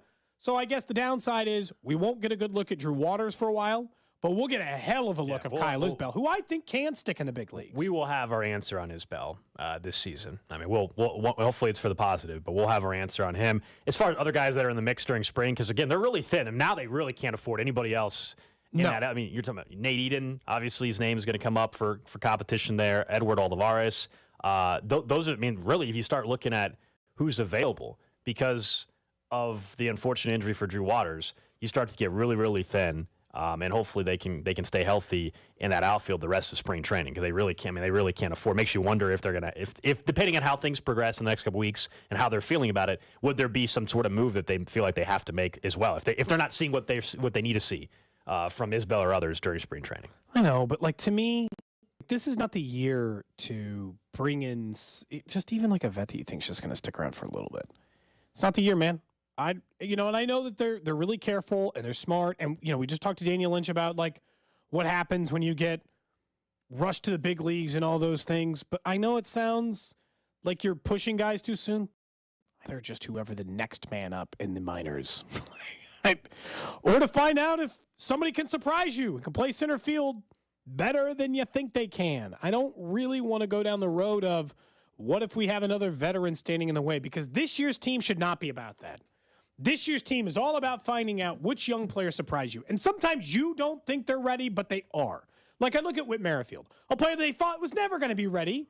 Dayton admitted it multiple times. He admitted he'd made a mistake. He saw the success he was having in the minors and wasn't sure. And the time he came up, he took it and he absolutely ran with it. Really good organizations, their players still surprise them sometimes, but they give them a shot first before they start going out looking for random veterans to show up off the street. Maybe Nate Eaton would surprise you. It doesn't matter who it is in the outfield, but maybe there's someone who would surprise you with how they would show up for this team. And I'd much rather go down that road. Yeah, they're thin, Gold, and you're right, they can't really afford much of an injury. But if it goes down that way, I'd much rather see some 23-year-old and see whether or not he's got it or not. We'll get our first glimpse of that coming up on Friday afternoon, the Cactus League opener. Daniel Lynch will open up as the starting pitcher and pitch an inning, Cody. It's the first spring training game of the year, and you get an inning, like an inning, basically. Pretty short. But you'll hear the game right here on 610 Sports Radio. All right, let's get to the random question of the day. Random question. For you, Gold. For you, Nick. And over in the J Southland Tow Service text line, 913-586-7610. All right, I got to figure out how best to move forward with this particular situation. I have been receiving for the last 3 days, 4 days, I don't know, phone calls from a no caller ID number. Okay, so you don't answer, I'm assuming. I do not answer. Okay. But they're not just calling. They're calling at sometimes 5 in the morning, or sometimes 1 in the morning, or sometimes 2 in the afternoon. And they are also leaving voicemails. So before you're just saying, hey, block the no caller ID. Yes. One, but so like my trash service calls from no caller ID. I can't, the school sometimes shows up as no caller ID. I don't know why, but I can't just block no caller ID. It's not an option for me at the time. There are other phone calls I get from no caller ID that I need to do. The question I have for you today is, do I answer this call to inform this gentleman that he has the wrong number, or do I continue to ignore it? Let me now tell you the subject matter of these calls. Yeah, let me hear the call. I can't play the voicemail. I've been told via Nick, who is going to be the stand-in for the FCC here, that I'm not allowed to play voicemail recordings of people who have not agreed to be played on the air, and this gentleman has not. Okay. The general subject matter of the voicemails is this. He is upset that his ex has broken up with him. He is calling many times a day to tell her that she's a loser or a fat ass. And that he wants to kick the ass of the new boyfriend or the man that she is with now. And it is not. So, like, quote, I'm sorry, but you are down on yourself because everybody knows that you're not in touch and a loser. Enjoy your day and don't know how. I'm proud of not calling you, or I'm not proud of ever calling you my girlfriend or my boyfriend. Answer me or don't, but don't bother being my life. I hope you enjoyed last night with your friends and his loser ass. Then in another one, he threatened to meet him in a hotel and said, tell him where I'm going to be. Let's just arrange this thing. So there's a lot of, a general viscera. So he doesn't think that you're the girlfriend. He thinks... It's confusing. He either thinks this is the boyfriend's number and he's trying to get in touch with the girlfriend through the boyfriend's number, or he thinks I'm the girlfriend, which makes no sense because he would obviously have her number and then he's liking to get in touch with the boyfriend. So Do I answer this call? Yes. Because I think he's immediately going to think that I am the boyfriend pretending not to know who this person is. I think so. Here's my question: if he thought he was texting the girlfriend of his or ex-girlfriend, didn't he have the correct number saved in the phone? How on earth is he getting your? That's why I'm wondering if he thinks you're the boyfriend. Because why on earth? He does. He thinks you're the boyfriend, and you are an absolute insane person if you're even considering responding to this person. So I just have to keep ignoring these calls? Yes. Oh, it's not that hard to do nothing. I think, dude, he calls all the time. Okay, then do what you've been doing, which is nothing. Yeah, there's no way, nothing. There's no way he thinks you're the girlfriend because he would already have the number. So he clearly thinks you're the boyfriend. I'll laugh at your dumbass because you let me go. All this stuff. That's so much, man. But you think calling him back and trying to convince him you're not the guy is the right answer, dude? That's insane. You don't think part of me thinks if the next time he calls, which will certainly be in the next hour or so. If he calls, I just pick up and be like, look, dude, you got the wrong. I don't have it's no caller ID. Oh. I don't have the number. I can't text this person. I can't block this person. I just have to take these calls forever?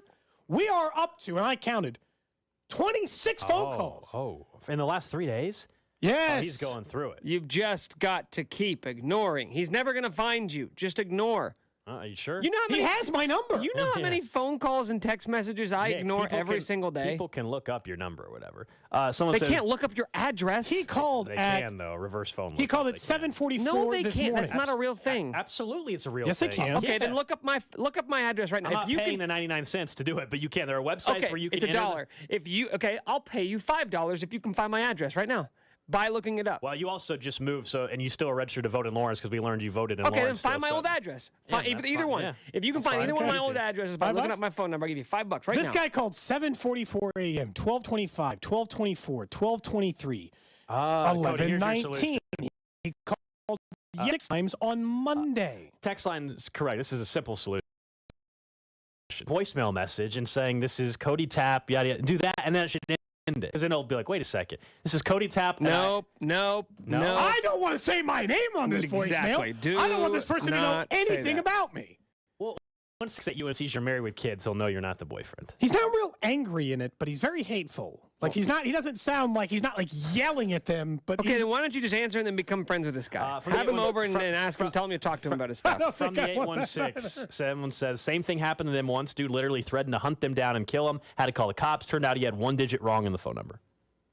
Classic misunderstanding. Like this said, you tell him which hotel I'm going to be at. Let's set this up. I'll get rid of his bum ass. I'll beat his dumb ass again. I don't even know what's like. Just tell him where we can meet. Just put me in touch so we can meet.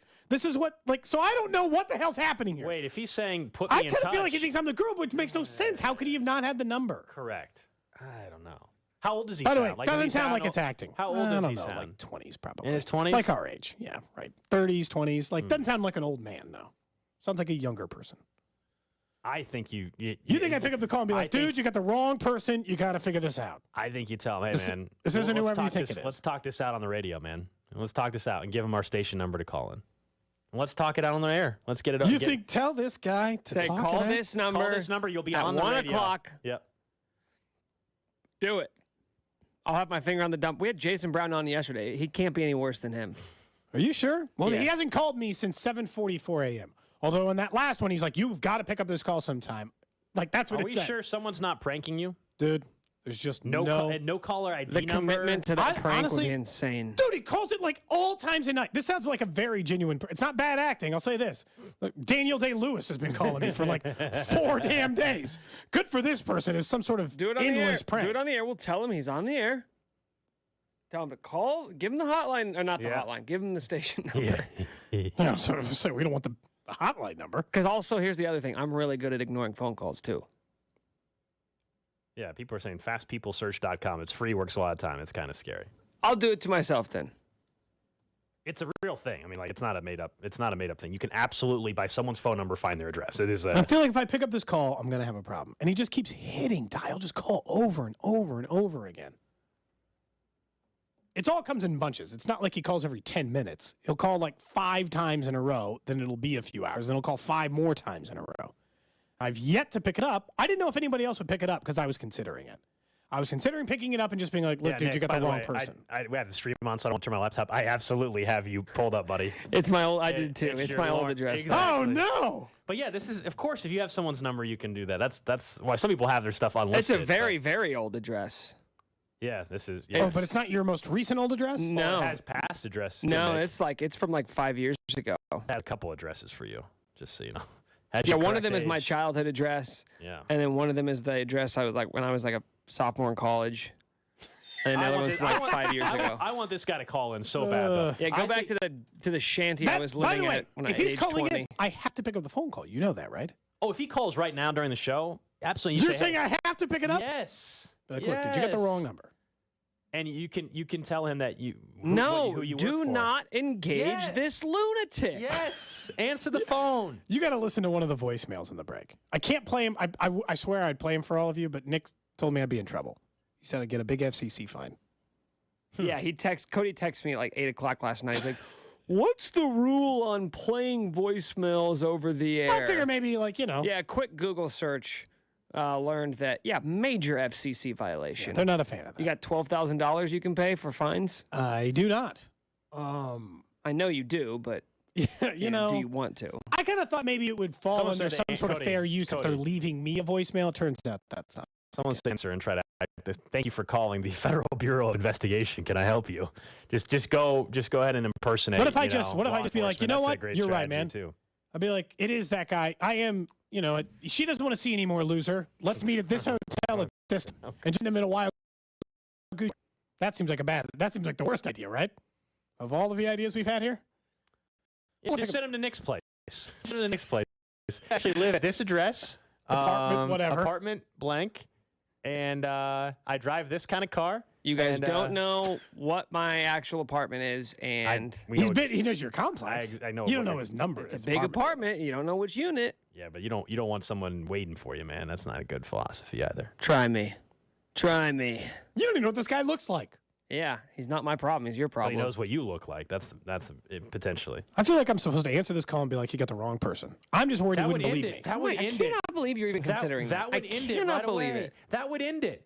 You answer the phone, you say, "Hey, loser, stop!" Oh, yeah. Stop There bleeping you calling go. me at 1 a.m. I don't know who the hell this girlfriend is. You clearly effed up. Stop calling me. She doesn't like you clearly, and I'm not the boyfriend. Yeah, and okay. that's it. And then All you right. call him, Nick. Yeah, there we go. Be as abrasive as possible. Scream at him. Yell. That ought to do End it. Just end it. I'm sure he'll be very apologetic. Oh, I'm so sorry. So sorry, sir. You were right. I was one digit off. Total misunderstanding. The person who is threatening to beat up You the new just boyfriend. never engage. Never, ever, ever Someone says, engage. You change- don't know who you're dealing with. Someone said have your wife answer it. I mean, what the hell? This is Let's get all the bad ideas out of the way now. Nick's philosophy is for Cody to get phone calls for the rest of his life at 1 a.m. He's Do you think this not guy's ever going to call- give up? He's not going to call forever. He'll give up. How long before he gives up? A couple more days. If I tell you what, if it gets to a week, then you can answer. Oh, that's the Okay. criteria? Yes. So 4 more days? Yes. Okay. Like I feel like I haven't considered picking up until now, till like multiple calls again this morning. So like before I was like, I'm just gonna keep ignoring this. But then the calls kept coming. I thought they would give up by now. Clearly not the Text case. line says Nick sounds very scared. No, I don't engage with weirdos that call my phone who I don't know, who are clearly Someone unhinged. says, might have missed it, but why has Cody not blocked the number? He can't. Can't. Because There's no caller ID, and there's like sometimes the school's number come up. There's no reason why, but they do Well, sometimes. just If I block that the number. If the school can't get a hold of you, they'll call your wife anyway. You'll be fine, you know? yeah, that's no a good big theory. deal. You know what? No big My deal. trash service. Why does the trash? By the way, why does the trash company need to for? They probably don't want people calling them back because people like the only time you ever call the trash company, only time you ever call the trash company is a complaint. You never call them and be like, "Good job, man. Thanks for picking up the garbage on time. A+ work." People only call them if there's I a figured problem. they would call you to be like, "Hey, are you Cody Tapp? Yeah, we heard some of your radio takes. We found some of your radio takes. We wanted No. to give them back." They only call to be like, "Hey, it's delayed by a day," text and they line. don't want calls back. Text line's going after Nick now. They said, "Yet Nick, you fell for free Super Bowl tickets from some guy you met at a strip club. It was a sushi place." Okay, wait a minute. Yeah. Wait Wait a minute. Dave and Pedro got you. We're not here to besmirch the reputations of Dave and Pedro. Two good man who bought us. Who meant well. Who bought us rounds of sake. It's true. And offered us weed pen. That's true. They also did that. Did you take him up on that opportunity? HIPAA. That's a yes. That's a yes. Actually super HIPAA. That's a yes. That's actually super. You were in a legal, private medical information. You were in a legal state. Who cares? You were in a legal Don't state. try and do your little tactics You were on in me. Arizona, legal state. Missouri, legal state. Mm-hmm. He lives in Kansas, though, so you know. Well, yeah, we looked up his address, so we know for sure that he does. That's his old address. You could, I mean, you're still several steps removed from actually getting to Nick. So feels like the internet's made the life of stalkers way easier, like uncomfortably easy. Yeah, I would say. To be clear, you want to listen to a voicemail on the break? I really do. I'm curious what he sounds like. So many of them did. We'll listen to like 5 or 6 of them if you want. Some of them are short. Some of them are like a minute. What's your wife think of this? She says ignore it. Smart. She's a smart woman. Yeah, Nick is. After a week, though, don't ignore it. What? Well, there's like a limitation if the guy's not going to let up. You're either in or you're out. I have never once. I don't think I've ever once answered the phone from a number that I don't have saved. I haven't ever. either. But when the guy's leaving you 6 voicemails, but here's the at other weird difference. hours of the night. Here's the other difference. There's a 0% chance I would ever check. I have 93 voicemails. If you leave a voicemail. There's never a chance I'm going to listen to it. 93, just delete them at least. If you're never going to listen to them. No, it's like. You have 93 just sitting there. Listen to voicemails? Badge of honor. It's not. What? Yeah. I'm going to start just I'm as concerned about that as Alex. I'll never notice. Is Alex going to the mall? Did you buy anything, by the way? No. Alex said he was bored and just went to Oak Park Mall. You didn't buy anything? We got to take a break. We'll talk more about this on the other side. We'll talk about this on the other side. My very boring day yesterday. And A.J. Brown was on a podcast wearing a Kansas City hat. And maybe he was trying to tell us something. We'll get to that next. There's Kelsey to the end zone. Cody and Gold brought to you by Gann Asphalt and Concrete. For asphalt, concrete, and parking lot maintenance, Gann Asphalt and Concrete. One contractor, all things parking lot. Trusted in Kansas City since 1994. Online at GANNasphalt.com. Don't miss the Chiefs Red Half Hour every day at 11:30 on your official broadcast partner of the Chiefs, 610 Sports Radio. I know it sounds silly, but since I started working with Gann Asphalt and Concrete, I've noticed parking lots more, but mostly like, why wouldn't you take care of this to make sure you're taking care of your business? I've mentioned a place my kid goes to play soccer at a couple of times. It looks a little beat up, or some of these other local businesses where I'm like, you could do maintenance projects or services or concrete, whether it be those big projects where you're like, tear the whole thing up, let's start over, or if you just need repair work to make sure it lasts as long as you're planning on owning your business. It doesn't matter. They've done work all over the city and will do work all over the city. Overland Park, Olathe, Independence, Lee Summit, doesn't matter. They'll take care of your project right, and they stand behind their product. That's why they're one of the most trusted companies in Kansas City when it comes to asphalt and concrete repair. You should look into this if you're a business owner and make sure you're taking care of it the same way. Those big parking lot projects can be taken care of. That's why they make those problems go away. If you're looking for a career in this as well, they're hiring, and one of my good friends works there. It's a great place to work. They're hiring all positions, project manager, dump truck drivers, operators, and crew members. Starting pay at $30 an hour based on experience with PTO and insurance among some of the benefits you can get. Go to GANNasphalt.com or give them a call, 816-354-1214. If you're looking to move out of your parents' place, you could really cut expenses by bundling your car and renter's insurance with Progressive, which is good because your little brother has gotten really territorial. You're blood related. You'd think it would be fine to share food in the fridge. I mean, who writes their name on every individually wrapped slice of cheese, Tyler? Still, you've got to admire the commitment. So bundle your renter's and car insurance with Progressive and use the savings to help you move out and have all the cheese you want. Progressive Casualty Insurance Company. Coverage provided and serviced by affiliates and third-party insurers. Well, you know what they say, less is more. Unless they're talking about Lucas Wine and Spirits Superstore.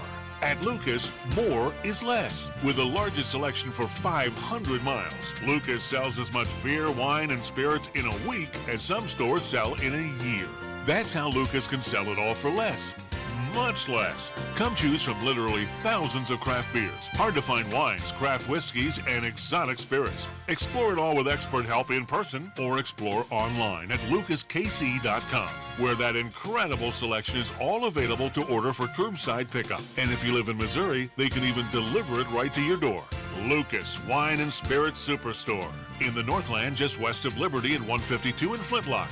In Overland Park, near 119th and Metcalf. And in South KC at 135th and State Line. Lucas Wine and Spirits Superstore. In a glass by itself. Do you feel uneasy? Irritable? Does your home internet bill give you anxiety or cause you to make angry noises? You may be suffering from a serious condition known as UPH, unexpected price hikes. It could happen to anyone, even you. You could get stuck paying more than you expected. But now there's a solution to put an end to your suffering. T-Mobile 5G home internet is just $50 a month, and it comes with T-Mobile's price lock guarantee. That means they won't raise your home internet rate ever. Side effects include feelings of joy when you receive your bill, no annual contracts, and no monthly fees. Try T-Mobile home internet for just $50 a month with AutoPay. Plus, get price lock guarantee and put an end to the fear of unexpected price hikes today. They won't raise my internet rates? Thanks, T-Mobile. Check availability at T-Mobile.com/5G internet. Price lock exclusions like taxes, fees, select promos, and third-party services apply. Qualifying credit and service required. Regulatory fees included in $50 price for qualified accounts, plus $5 per month without autopay. Fuel your need for sports and delicious food at Bogey's Windy City Pub. All the sports packages, tons of TVs, scratch menu, weekend brunch, and low happy hour. It's always game time at Bogey's Windy City Pub, your neighborhood restaurant and sports bar. South Leawood, BogiesWindyCityPub.com. When temperatures drop, COVID-19 cases may rise. So, if you test positive and are at high risk, act fast, even if your symptoms feel mild. Ask your provider if an authorized oral treatment could be right for you. Visit treatcovid19.com. Sponsored by Pfizer. Hi. Who's this? Buzz. Peanut Cheerios. Like a genie? Sure. Ooh, does he grant wishes? I wish I lived in a giant boot. No, I wish I could swim with a humpback whale. No. I can grant you a delicious bowl of High Nut Cheerios, which can help lower cholesterol as part of a heart-healthy diet. Ooh, with heart shapes, too. Happy heart-shaped Cheerios are back for a limited time. Pick up a box of Honey Nut Cheerios at your local store for an easy, delicious, and heart-healthy start to your day. By now, you know that sound. It's the sound of the Home Depot. But what about those sounds? Those are the sounds of a new Frigidaire kitchen suite, complete with the latest technology to keep food fresh, dishes clean, and cooking needs met for all families. Making this the sound of savings on top brand appliances. The Home Depot. How doers get more done. Get up to 25% off select appliances, including Frigidaire, right now. Offer valid February 9th through March 1st, 2023. U.S. only. See store online for details. Hey, I'm Andy. If you don't know me, it's probably because I'm not famous. But I did start a men's grooming company called Harry's. The idea for Harry's came out of a frustrating experience I had buying razor blades. Most brands were overpriced, overdesigned, and out of touch. At Harry's, our approach is simple. Here's our secret. We make sharp, durable blades and sell them at honest prices for as low as $2 each. We care about quality so much that we do some crazy things, like buy a world-class German blade factory. Obsessing over every detail means we're confident in offering a 100% quality guarantee. Millions of guys have already made the switch to Harry's, so thank you if you're one of them. And if you're not, we hope you give us a try with this special offer. Get a Harry starter set with a 5-blade razor, weighted handle, shave gel, and a travel cover, all for just $3 plus free shipping. Just go to harrys.com and enter code JOY at checkout. That's harrys.com, code JOY. Enjoy. Kansas City Steak Company, another AmericanEagle.com success story. Started in 1932 as a family-owned butcher shop, today they're a leading distributor of superior all-American steaks delivered right to your door, ready for the grill and your taste buds. When it came to their website, an average site wouldn't do. They chose AmericanEagle.com to take their website to the next level. With a dramatic increase in competition and a softening market demand, they had two challenges: improve their brand presence and message, and produce a positive return. AmericanEagle.com got to work and executed executed usability studies and detailed audits of site experience, digital assets, and marketing. The result? An integrated digital marketing and customer experience plan, organic traffic increase of 20%, and a long-term roadmap for success. If you love great steaks, go to kansascitysteaks.com for website design, development, and online solutions that bring efficiency and results. Visit AmericanEagle.com. If you need a results-driven website, call the team at AmericanEagle.com at 877-WEBNOW1. That's 877-WEBNOW1. You're listening to 610 Sports Radio from the Max Motors Studios. Your home for K-State Athletics is right here on 610 Sports Radio. KCSP Kansas City, WDAF HD2 Liberty. Always live on the Odyssey app. 1 o'clock hour. It's Cody and Gold. Alex Gold, Cody Tapp, Nick Schwartz with you. Reminder coming up tonight, one and done shows make their debut. One and done night right here on 610 Sports Radio. K-State Hoops from 6 to 7 with John Kurtz, Nick Schwartz, talking KU from 7 to 8. CDOT can be talking MU from 8 to 9. So we'll get that started tonight. Now it's time to focus in on some college basketball. You listened to one of the voicemails in the break? What'd you think? I did. From this person that thinks Cody's either the boyfriend or girlfriend of, I don't know. And, he was very sexual in the voicemail as well. You didn't bring that part up on the air in the last segment. That was harder to describe. Well, because was describing certain sexual acts and how... And we're not allowed to do it on the radio. We cannot. I do know that. So, that is definitely something I cannot repeat. But he was describing them, and based on the way that message, he was thinking that you are his ex-girlfriend. Yeah. In that. Yeah. Because that'd be really weird if it wasn't that situation. It'd be really, really weird. It's not great. It's not a great situation. Okay. We briefly said before we talk about some of the other stuff happening with the Chiefs now. You said that you were bored. We had Monday off for President's Day. Yeah. We both took yesterday off to try to give ourselves a little bit more reset time after all the busyness from the Chiefs playoff run so we could come back, fully recharged, ready to host this show. Yeah, that was a mistake. You said that was a mistake. You said you were so bored you went to Oak Park Mall. And let me add, you didn't even buy anything? No, so look. Not a pair of sunglasses, not shorts? Did you go there to walk with a group of elderly women? No, so I was so I've told you guys this. So I'm weird when it comes to I need, so we had an unbelievable 6-7 month run, right?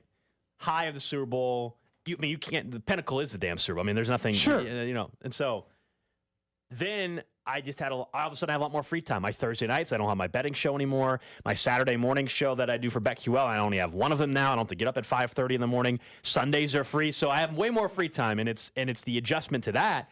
But I was so damn bored because I need a goal or something to be targeted and be looking forward to and professional. Anyway, that's a long story. So, but yesterday I was so bored. And so I said, I'm just going to walk around. I haven't been to Oak Park Mall in a while. I guess I'll go there. How long were you there for? 40 minutes. That was it. Nick, that feels pretty long, man. 40 minutes? No, here's what was depressing about it is the mall sucks now. I haven't been to Oak Park Mall in years. This was my childhood mall. This was the mall in the area. And, just a lot of the stores are gone. The stores that they do have, some of them are kind of crappy. So have you considered that the reason why it sucked is that you're not an 8th grade boy anymore? 8th grade? Yeah, that's the years when that's it's cool to go to the mall. mall. But I'm just because you can't really go anywhere else, so it gives you an option to go to 15 different places. I just can't believe that you thought it would be anything other than what it was. You're 31. Play a video game or you're watch 31 a movie. years old. I did play Madden a little bit. I did play Madden a little bit yesterday. Why didn't you download the apps? The apps? The dating apps. That should have been the first boredom move, right, Nick? Download the dating apps. Yeah, get a little horny. Start looking around. Start seeing what, football season's over. You just talked about this extra free time you got. That feels like dating time. Yeah. I feel like you should have downloaded the apps before you thought, I'm going to go to Oak Park Mall and go check out the phone case kiosk. Like last night, I went out and had beers with a friend or whatever. So it's not like I didn't do anything. But during the day, everybody was still working. I was bored out of my damn mind. So I went there. I won't do that again because that was boring. There's no need for me to ever go to Oak Park Mall again, unfortunately. So, yeah. Okay. But it was just neat. And we'll get into it. Now we're back at work. I was so excited to come back to work today. I really was. I really was. I just need the next big thing to work towards and look forward to and that kind of stuff. That's how I am. I just have to have a track of what I'm working towards. And for like 3 days, that didn't exist. Dude, I cannot express, Nick, how many options of boredom things I would have to go to before I got to go to the mall. It's such a list. No, there is no list. It's like 300. You know, when I go to the mall, if there's something specifically that I can only get at the mall. Versus like a Target? Yes. And the food court's not as good as it used to be either. That was the other depressing You were part. counting on lunch. Are you kidding me, dude? I wanted to see what I hadn't. Guys, I hadn't been there in a long time. So I'm like, You could have let's see. eaten like a 2-hour Guess lunch. what they do now have in the food court? They did not have as a child. Oh my gosh, They have Chipotle. Okay. Is that where you ate? No. You went to the Oak Park? Did you eat at the food court? No. Did you think about it? I did, and then I said, you know what? I'm gonna go get dinner with a friend. It was late in the afternoon, so I'm just gonna get a smoothie king instead. You know how I told you that and it's a not great smoothie, and then that held me out until dinner. You know how I told you that like I have no problem like going to movies by myself, reading by myself, and all those things. You should be comfortable and used to that. Not at a mall. Almost went to a movie. Eating by yourself at a mall has got to be one of the most depressing circumstances anyone has ever described. I didn't do that. I did not do that. That's concerning. You almost did. I did not do that. I almost went to a movie to see the new Marvel movie. That was close. And then I'm like, well, maybe the new Avatar. Then I saw it's 3 hours and 12 minutes. I'm like, I am not. You had nothing but time yesterday. But I didn't. That was the moment. But that wasn't doing it for me either. I was like, I don't want to sit in a movie there for 3 damn hours. I'm gonna be sitting here in 2 hours in and want to go and leave. Why didn't you just go see the new Ant-Man movie? I'm good now. I'm back at work. We've got some things to accomplish. We're good. We're gonna get so many more texts from him now, Nick. Just like What do you every mean? Sunday, there's gonna be so many more Alex texts. I didn't text you guys. It sounds like you guys texted last night, but like I didn't text. We were. Just that one text that I said, "Can I get in trouble for playing these voicemails?" You did though, Gold. You did. You did send out the link for the rundown yesterday at 12:30. I was bored. Concerningly early. I sent it to Dusty. We're in the Dusty. We're in the middle of the show. I go, Alex is already working on tomorrow's show. He has 24 hours. Do you know what I just told you? I just told you how bored I was. So yes, I started the rundown, the very early portion of it, around noon yesterday. I was bored. What don't you understand about that? I know. I understand it now. I think we've discussed this so many times on the show, but this is the most. Oh boy. You need Next topic. Hobbies. You need new hobbies. I think you need to like take up woodworking or baking, something. Just Try any hobby. anything. Man. I don't care if it's like painting, Gardening. miniature. I don't care. Dungeons and Dragons figures. This was just some, a unique. Some hobby. This Do was like just ships in a bottle. This was just this was just a unique spot because it was coming off the Super Bowl and we were off for multiple days, and this was a kind of a unique spot. Normally don't have that come into play. Okay. Yeah, but I think you need things. You just need. It's healthy to have things to look forward to outside of this Hobbies job. don't have to be all the time. So Your like that's career what I'm cannot saying. be how you define your happiness. No, but that's what I'm saying. Now I think there's some thing. We got the draft coming up in the future. There's some things that will be. See, these are just work This things. is the opposite of what he suggested. You're not listening to what I'm saying. You're just thinking about work. We need some things outside of work. Golf. Movies, I suck at golf. Sex, Frisbee golf. anything. We'll just, put any options on the I do table. like sex. Thank you, Nick. I do like that. You should do it more. And that's a drop. You're welcome. You're welcome. What do you like?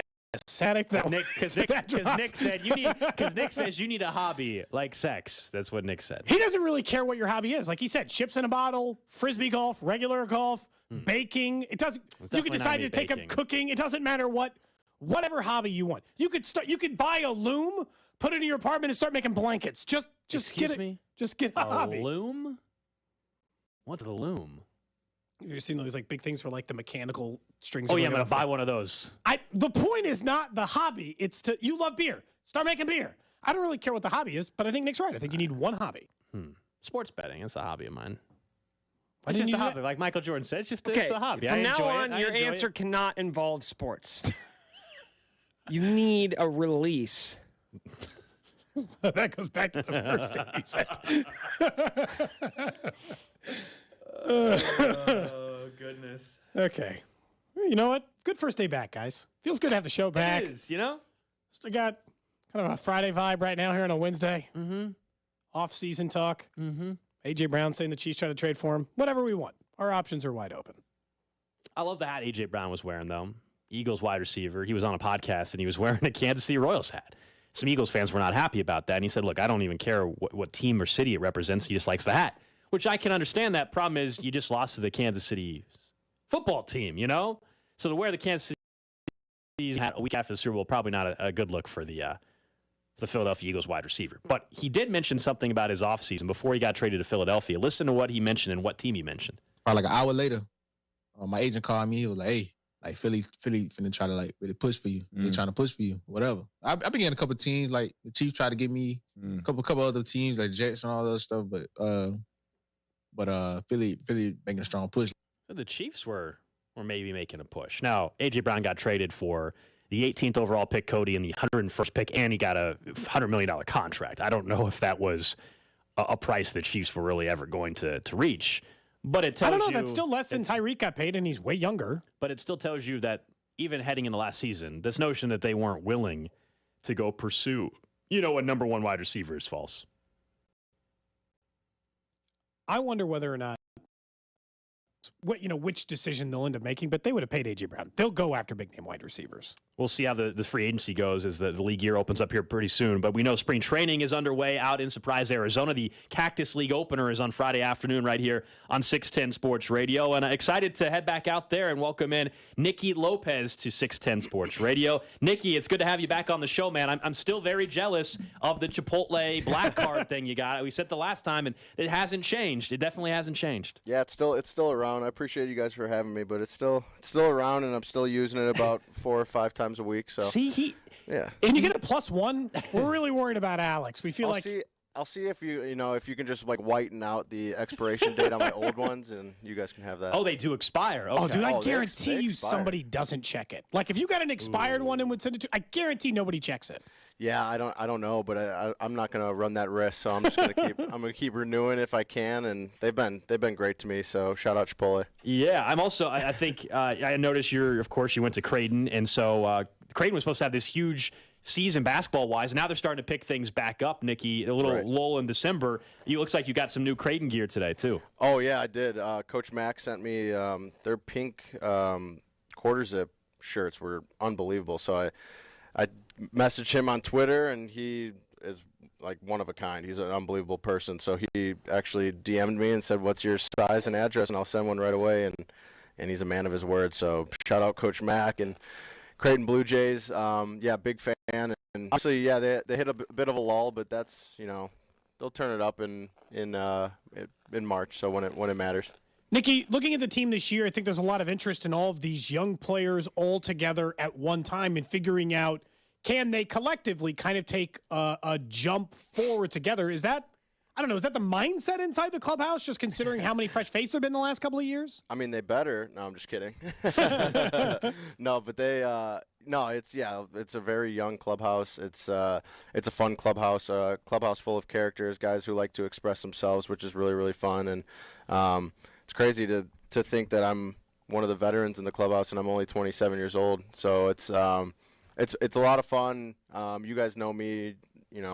They all know me that I like to have fun. I like to be, free and easy. I like to, express myself as well. So to be able to do that with these guys, and we're very excited for the year. And obviously they're all doing it together. They've done it from rookie ball all the way to now the big league. So I'm just happy to be a part of it. Was last year hard for that, Nicky? You said you like to be easygoing, you like to be free, you like to have a good time, and then you were coming on when it was more challenging career years for you. Was it hard to keep that positivity, to keep that energy last season?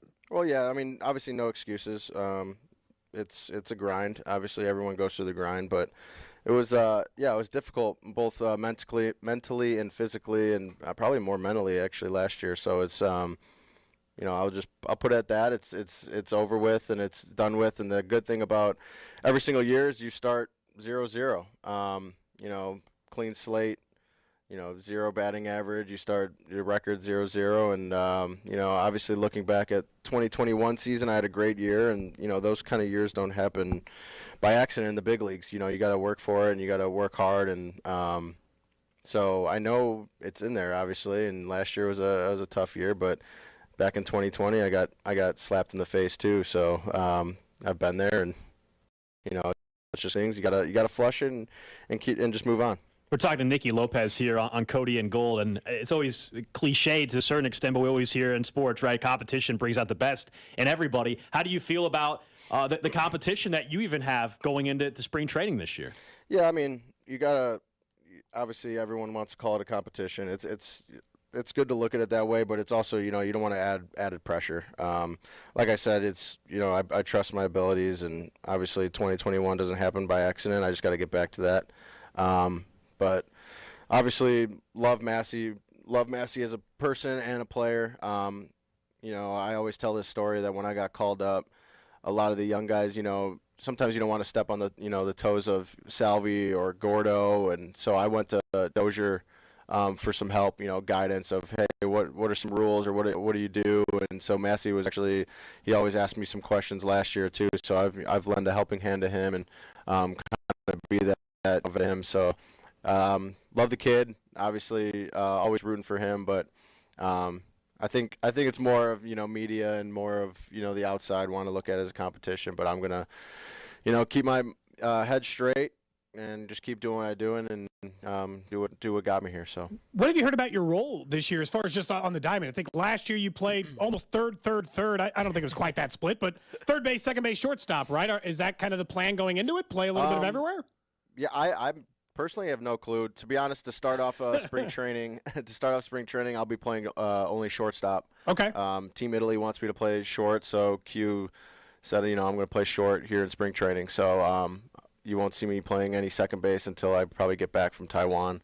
And then, then when I get back, who knows? I think I'll be bouncing around a little bit. I hang my hat on, being valuable on the defensive end. I don't think there's a lot of, and humbly I say this, but I don't think there's a lot of guys who can play Gold Glove, third, short, and second in the big league. So to be able to do that, I take a lot of pride in it. So if they want me to play second, I'm going to play obviously second. That's what I'm shooting for. And then if they want me to play short for a couple games, if they want me to play third, if they want me to play. Hopefully I don't have to pitch again this year, because that means that we're in a bad spot. So I know that you probably know Stephen Woods and Vinny on Team Italy. How many of the other guys do you actually know at this point? So I played in the fall league with Brett Sullivan.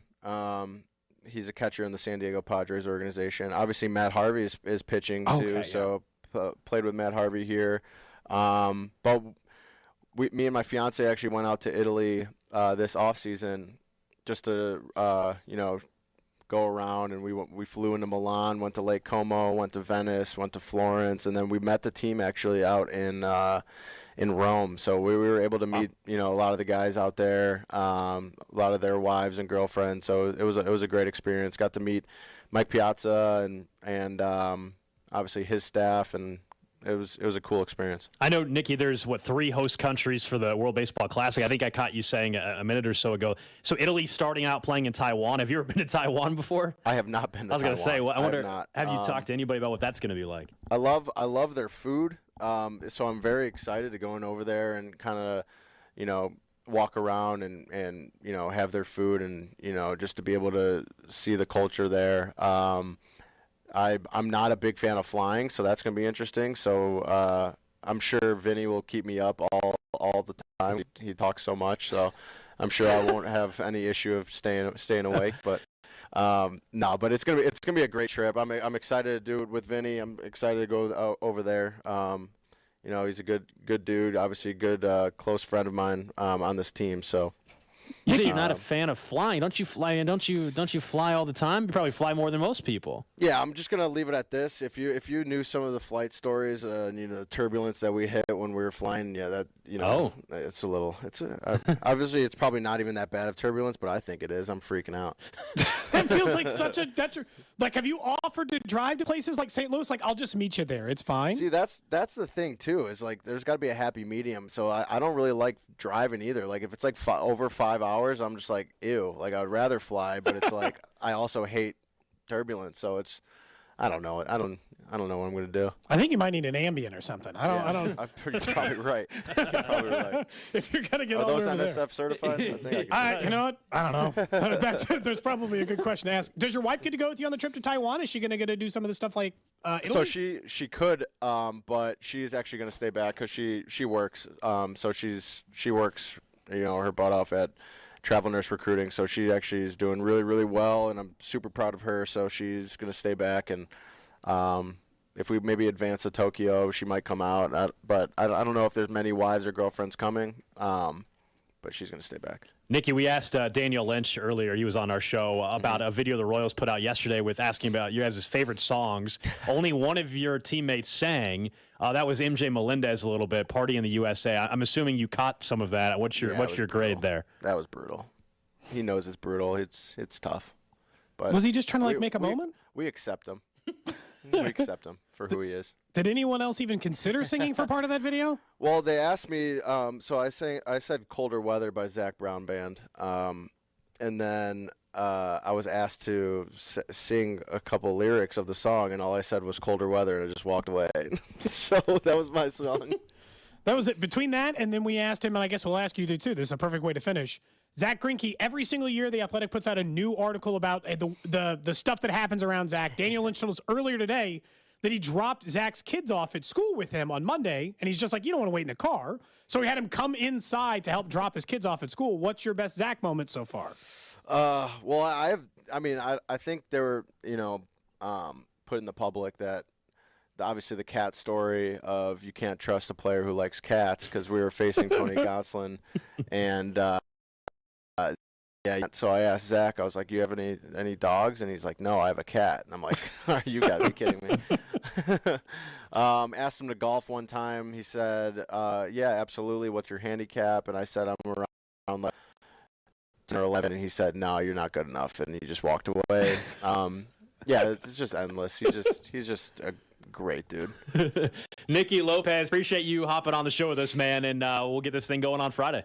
Absolutely. Thank you guys for having me. See you guys. There you go. Nicky Lopez joining us on 610 Sports Radio. I have to address this from the text line. I didn't want to bring it back up with Nicky. He mentioned the trip to Taiwan, and then he said he loves the food. And the text line is wanting clarification on that. Which part? Because the text line is wondering if he thinks the Thai food comes from Taiwan. I don't know. I mean, I guess we didn't ask. Someone says he loves Taiwanese food, or does he think he's going to Thailand? That's the question. I mean, I bring it up only because there must have been 4 or 5 different texts about it. Maybe he just means like food from that part of the world. I don't know. Just generally speaking, I don't know. I'm wondering. You talking smack on Nicky Lopez? Oh, I'm asking. I feel like I need to know. You could have asked him. I don't think Mr. Chicken Fingers here gets to criticize somebody else's. That's right, Mr. Chicken Fingers. Someone else's opinion on liking food from a different country. It has nothing to do with liking the food. I think they're wondering if he thought the Thai food is from I don't know. Taiwan. Maybe he just means he likes Asian cuisine. This falls under that category. Yeah, Mr. Chicken Fingers. There's nothing to Mr. Glizzy over there. Like, what are we talking about? No, it's the Glizzy God. Gladiator. Either way, it's cooler than Mr. Chicken Fingers. That was just an offhand comment. Yeah, owned you, man. Someone says that would just be Chinese food. Anyway. Whoa, let's not get political. I'm just saying, out of everything in the interview, that's the one thing everybody keyed in on. So I was just bringing it up. Appreciate Nicky. What are your thoughts on the relationship between Taiwan and China? I want the Chipotle. Let's do that before the break. I want the Chipotle black card that he has. I'll take an expired one and see if it works. He says he doesn't want to get in trouble, dude. He doesn't want to lose his access. Yeah, but maybe we can make sure the name's not visible, like he said. I'm gonna bring that back up to him sometime. Take him up. You're gonna try to get his expired Chipotle black card. Yeah, I hope that they just. I'm gonna explain to him what happened to me. I thought I had Chipotle for a year free, Nicky. I thought I had it for you should have pushed year. It. You should have fought with him. You let them off easy. They tossed you one little free entree, and you were like, "We're all good again." They caught me at a bad time. We were getting ready for the Super Bowl run and everything. They caught me at a bad time. When I was really bored yesterday, I would have sent out a great email to Chipotle. I would have spent hours on that thing. Would have been a little bit different if that occurred yesterday. Coming up next, we'll get to what's trending. We'll finally maybe convince Cody to actually call this individual back. I can't. I don't know their number. They have to call me. Okay. Well, we'll work on that coming up next. Cody and Gold on 610 Sports Radio, brought to you by Gann Asphalt and Concrete. For asphalt, concrete, and parking lot maintenance, Gann Asphalt and Concrete. One contractor, all things parking lot. Trusted in Kansas City since 1994. Online at GANNasphalt.com. As a Shane Company jewelry consultant, I get to work with couples looking for their dream engagement ring. Many feel overwhelmed. They just don't know where to start. And that's what I love about my job. I get to make this important experience fun and easy. We don't work on commission, so there's no pressure. When you visit, first, I'll want to know, what are your ideas for your dream ring? What fits your lifestyle, your personality, your budget? Then we'll go from there. We'll look at ring settings and I'll show you options for the center stone. For example, if you choose a classic solitaire ring setting, I can show you how it'll look with different center stones, like a pear-shaped diamond or an oval pink sapphire. We have all shapes, colors, and sizes. If you're going for a big look with lots of sparkle, I can show you our halo ring settings. Or, if you want a ring that's ready to go, we can look at our perfectly preset styles. Visit your friends. We're in this together.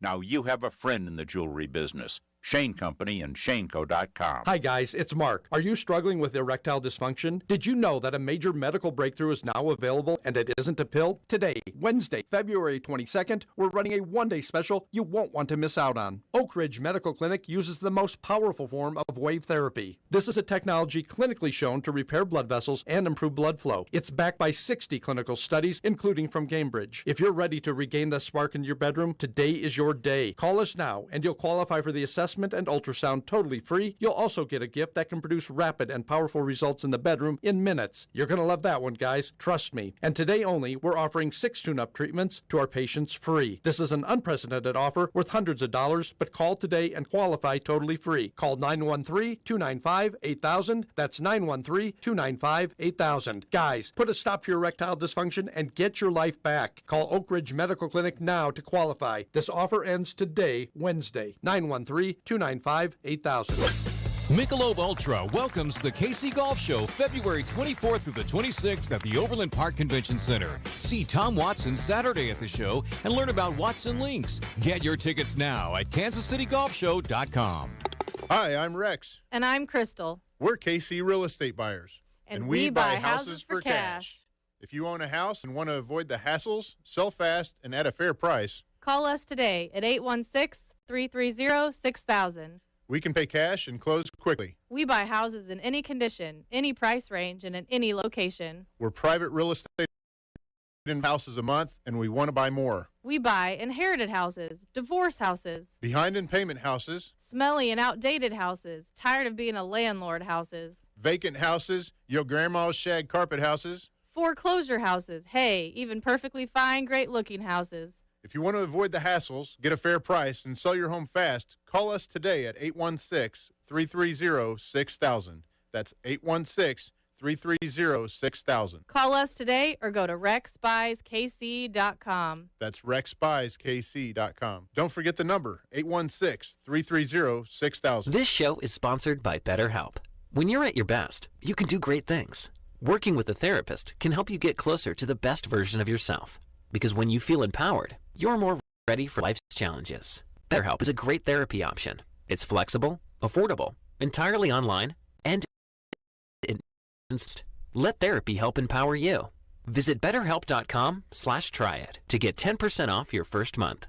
That's BetterHelp.com/tryit. This week, Staples has deals so good, you're going to want to sit down. Are you sitting? I'll wait. Great. Right now during Staples Sit-a-thon, select chairs are up to 50% off, like the Union and Scale Essentials Task Chair, now just $89.99 at Staples. You save $90. Plus, a 24-pack of True Clear bottled water is only $2.99, or only $1.99 with the Staples Connect app. So take a seat or two. Right now at Staples, the working, learning, and saving store. Ends 2/25. In-store only. Water limit 1 while supplies last. Is it time to update your kitchen or bathroom? The team at Aspire Kitchen and Bath can help. They'll listen to your ideas and put together the perfect plan to fit your dream and your budget. Set up your no-cost, hassle-free consultation today at AspireKitchenandBath.com. Hey, I'm Andy. I started Harry's because I was frustrated with buying razors at the drugstore. And when I say frustrated, I mean like so upset I called my friend Jeff. Hello, this is Jeff. Jeff, I'm at the store, and I don't get why these razors cost so much? Yeah, and do they need to look like robots? Ah, dude, I know. And it's so frustrating how expensive they are. Getting ripped off sucks. We gotta do something about this. Why don't we make our own high-quality razors at much better prices? Actually, I heard about this German razor factory that makes some really high-quality blades. Really? Okay, maybe that's not exactly how it went. But we did buy that German factory, where we're turning high-quality steel into super sharp blades for a smooth shave at a great price. Seriously, as low as $2 per cartridge. Over the past 10 years, 20 million people have tried Harry's. Join them and get your starter set now. That's a 5-blade razor, weighted, handle, and shave, all for just $3 with free shipping, backed by our quality guarantee. If you don't like it, it's on us. Just go to harrys.com now and enter code SMOOTH at checkout. That's harrys.com, code SMOOTH. Get in zone, AutoZone. Welcome to AutoZone, America's #1 brakes destination. We have the pads, rotors, drums, shoes, and brake fluids to improve your stopping power. Right now, save 15% when you get any 2 Duralast rotors with the set of Duralast brake pads. Missing a tool? Ask about our free Loan-A-Tool program and borrow the tools you need to get the job done. Get in zone, AutoZone. Claim based on data from the MPD Group 2021. Deposit required for Loan-A-Tool. Is your tub worn out, but you're not sure who to trust to replace it? With over 2 million successful bath remodels, people trust Bathfitter because we know how to do it right. We've been custom designing and manufacturing baths for over 35 years. Our unique tub-over-tub installation takes as little as a day with no demo to fit your biz schedule. And we offer a lifetime warranty on every tub. That's how confident we are in our quality and durability. Bathfitter, it just fits. Visit bathfitter.com to book your free consultation. Chiefs coverage brought to you by Max Motors. 9 major vehicle brands to choose from. MaxMotors.com. Max Ford Hyundai of Manhattan is proud to be an official partner with K-State Athletics. We're passionate about helping you with your automotive needs. Visit maxmotors.com to learn more. What's trending? All right, let's check in on the hot topics trending. Number one on what's trending, the positive news from Mecole Hardman's surgery that took place yesterday. Tom Pelissero reported that Mecole Hardman underwent groin surgery yesterday after dealing with the injury all year. Abdominal injury, pelvic illness, or injury, I should say, and we found out it was a groin injury that held him out for much of the season. Mecole Hardman even tweeting out on his Twitter account that surgery went well and he will make a full recovery. It does have some implications, I think, for free agency. It'll be interesting to see what he can get on the open market, and I think there's a chance that it makes it more likely financially that he could come back. I just don't think you need him now, and this is not a shot at him. It's just that Sky Moore and Kadarius Toney, to me, offer very similar things. And you're going to have other draft picks. We know they're going to take another wide receiver. There's just almost no chance that they're not going to somewhere along the draft. I don't know at what stage that'll be, but they're going to announce that one way or the other. Next up on What's Trending, the Chiefs did announce some of their team awards today for the upcoming 101 awards, where they do both the national and the team awards. The Derek Thomas Award winner for Player of the Year was Patrick Mahomes, and the Rookie of the Year, the Mac Lee Hill Award winner, was Isaiah Pacheco. Now, he had real competition, because you look back at some of the huge moments Jalen Watson had. I think if Trent McDuffie had been a starter all year, he would have had an argument for the award. George Karlaftis had a really nice rookie season, but let's face it, with running backs, it's just easy to have counting stats. It's easy to see the yardage, see the touchdowns, see the impact. And as soon as he became the starter for the Kansas City Chiefs, he never relinquished that title. And that award's voted on by teammates, too. But we'll never know the answer. I would love to know how close the rookie vote is. We're never going to get that answer. I just would, to your point, how many votes did Watson or McDuffie or Karlaftis have would be really interesting. Could have made an argument for Chris Jones for Derek Thomas Player of the Year. But Patrick Mahomes did win the, MVP. You're going to win the league MVP, but you didn't win your team's MVP? Seems pretty unlikely. Come on. That's a little weird. Next up on What's Trending, some transactions in the NFL today. The Titans have been active, releasing 3 players, including Pro Bowl left tackle Taylor Lewan, but he's really struggled to stay healthy the last couple of years. He only played in 2 games this past year with a knee injury. He's over 30 years old now. They saved $14 million as what he would have been due. He's not due to any guaranteed money. But that contract for a guy that's played combined like 20 games, Cody, in the last 3 years, doesn't make a whole lot of sense. So we'll see. Someone will pick him up, but can't really count on him because of his injury history. Lastly, on What's Trending, reports are that Greg Lewis is flying out to Washington with the Commanders about a possible spot on Eric Bieniemy's coaching staff.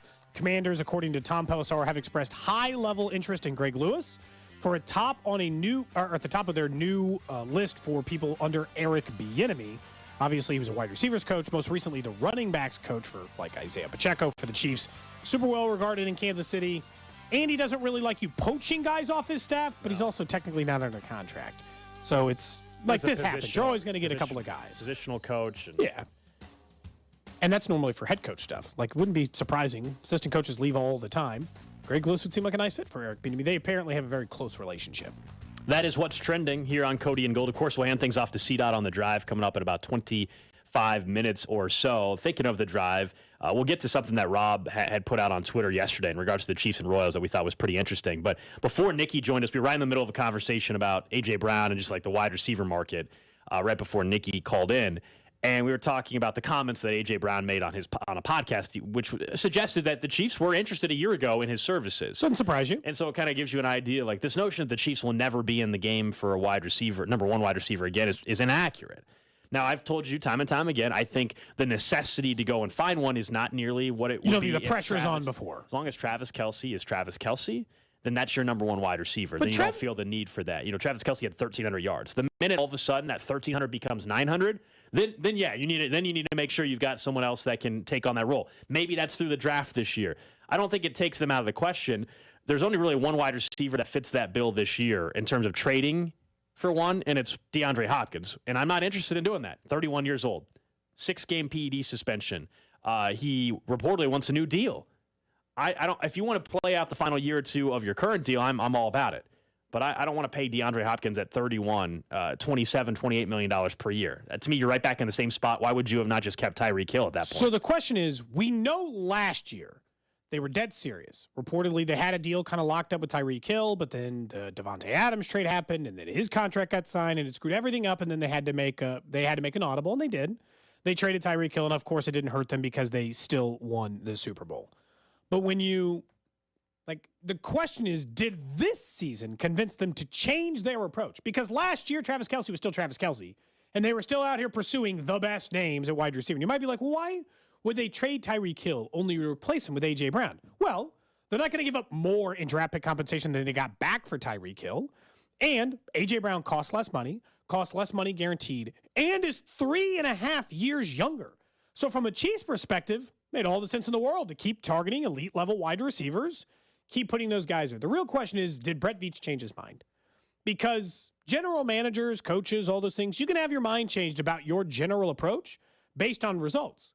They thought last offseason they needed or really wanted a number one wide receiver to go along with Patrick Mahomes. They made that very clear with their actions.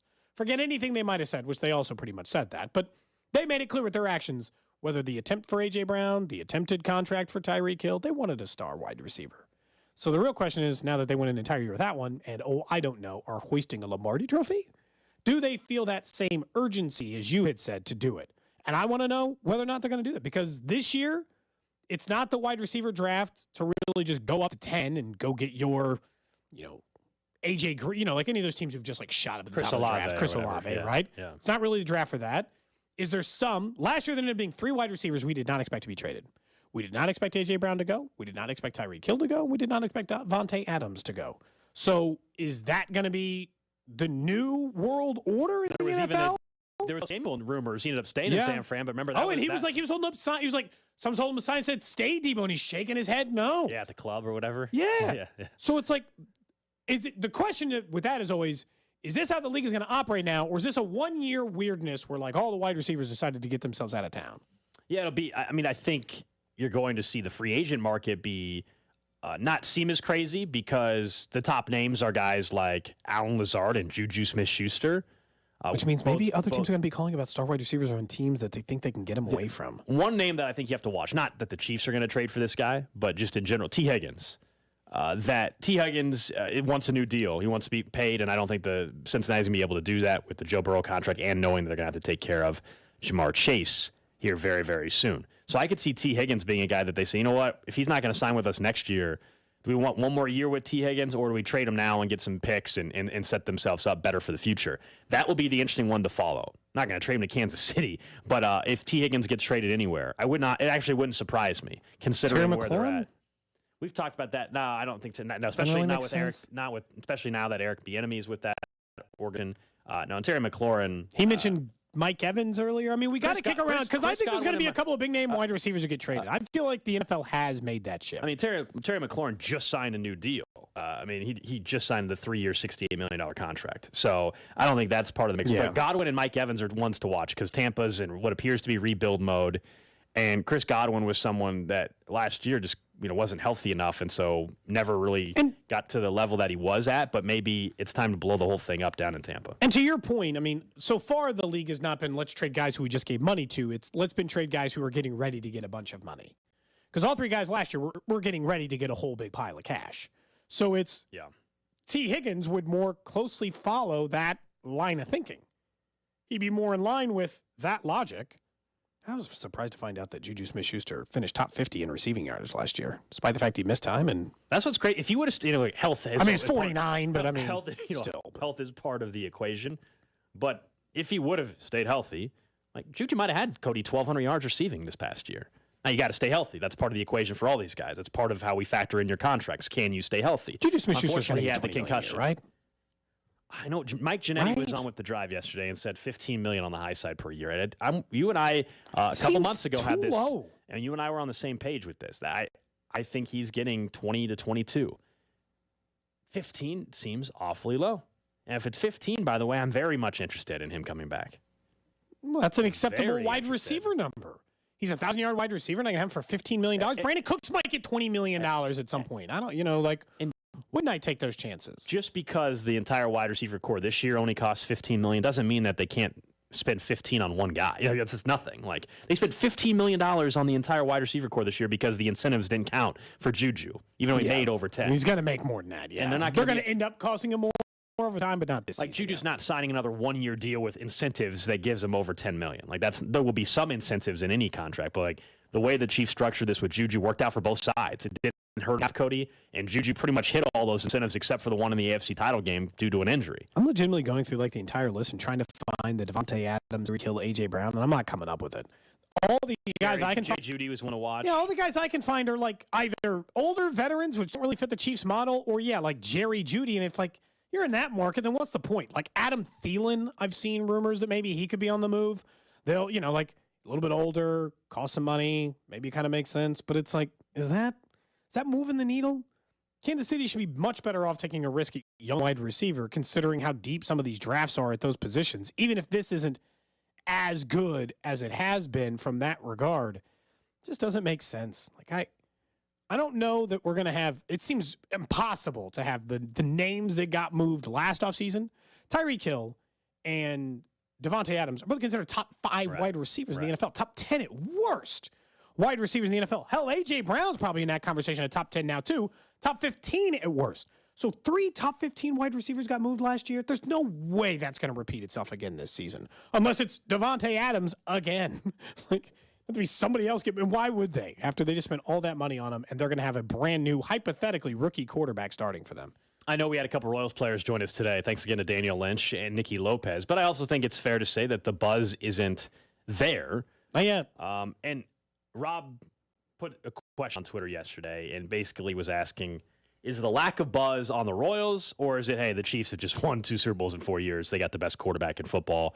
They are the marquee franchise in sports right now. Is that what it is? And I think, the cop-out answer, but also true, is a little bit of both. However, you got to look in the mirror if you're the Royals first and foremost.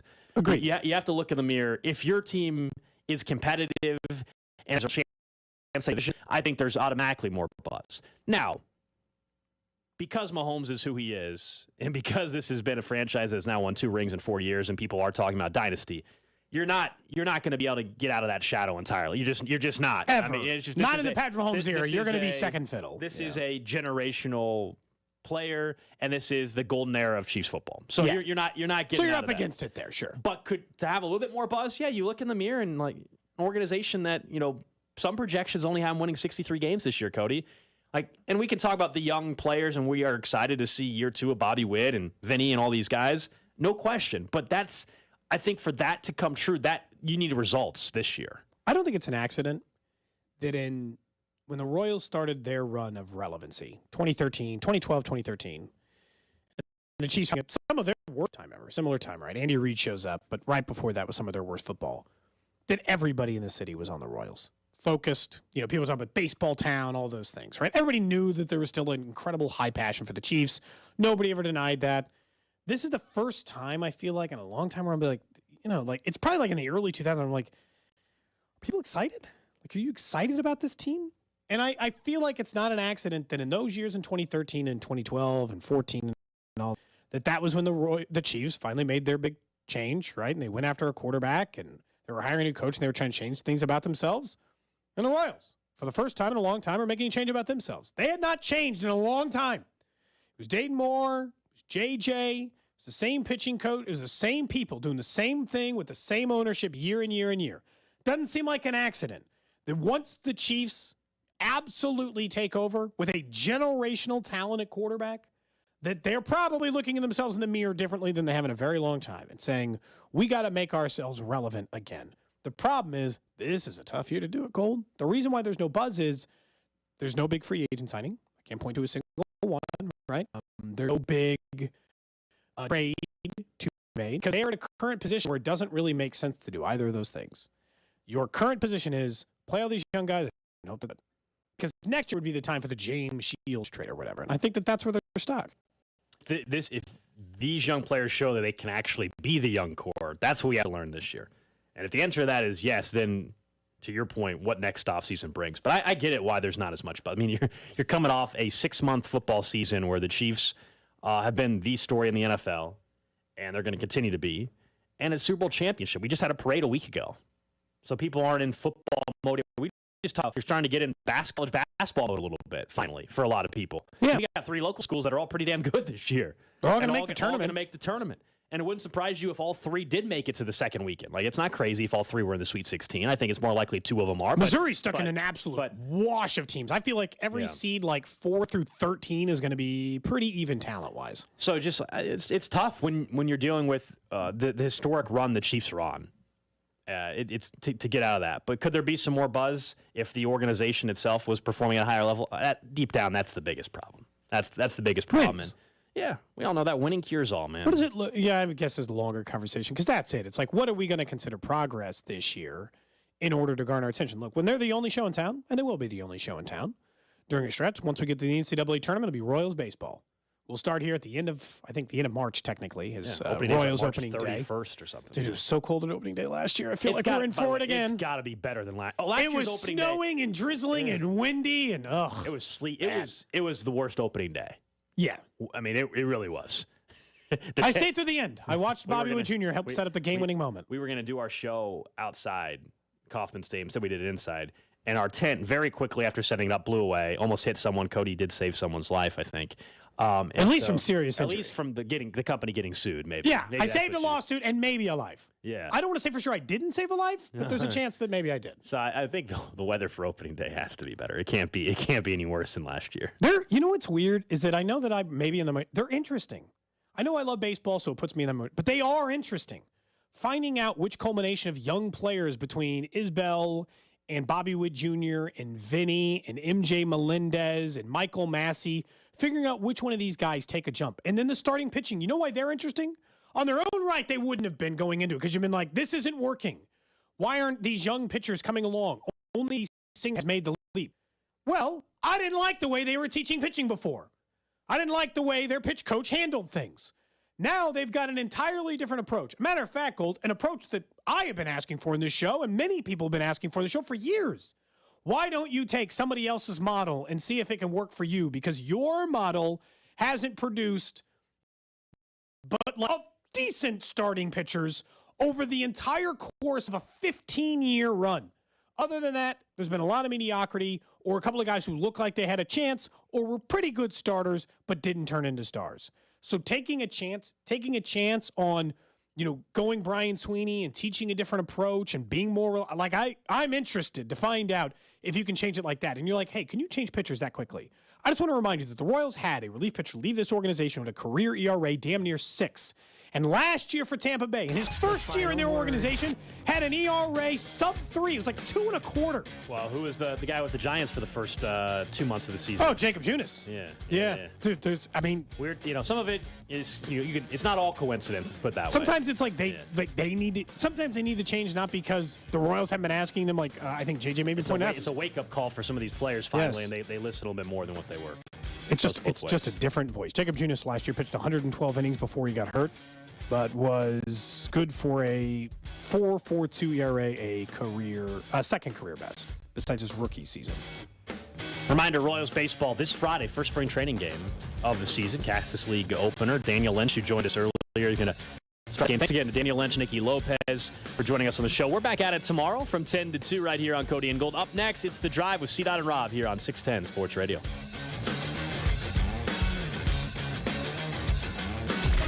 You're listening to Cody and Gold, brought to you by Gann Asphalt and Concrete. For asphalt, concrete, and parking lot maintenance, Gann Asphalt and Concrete. One contractor, all things parking lot. Trusted in Kansas City since 1994. Online at GANN.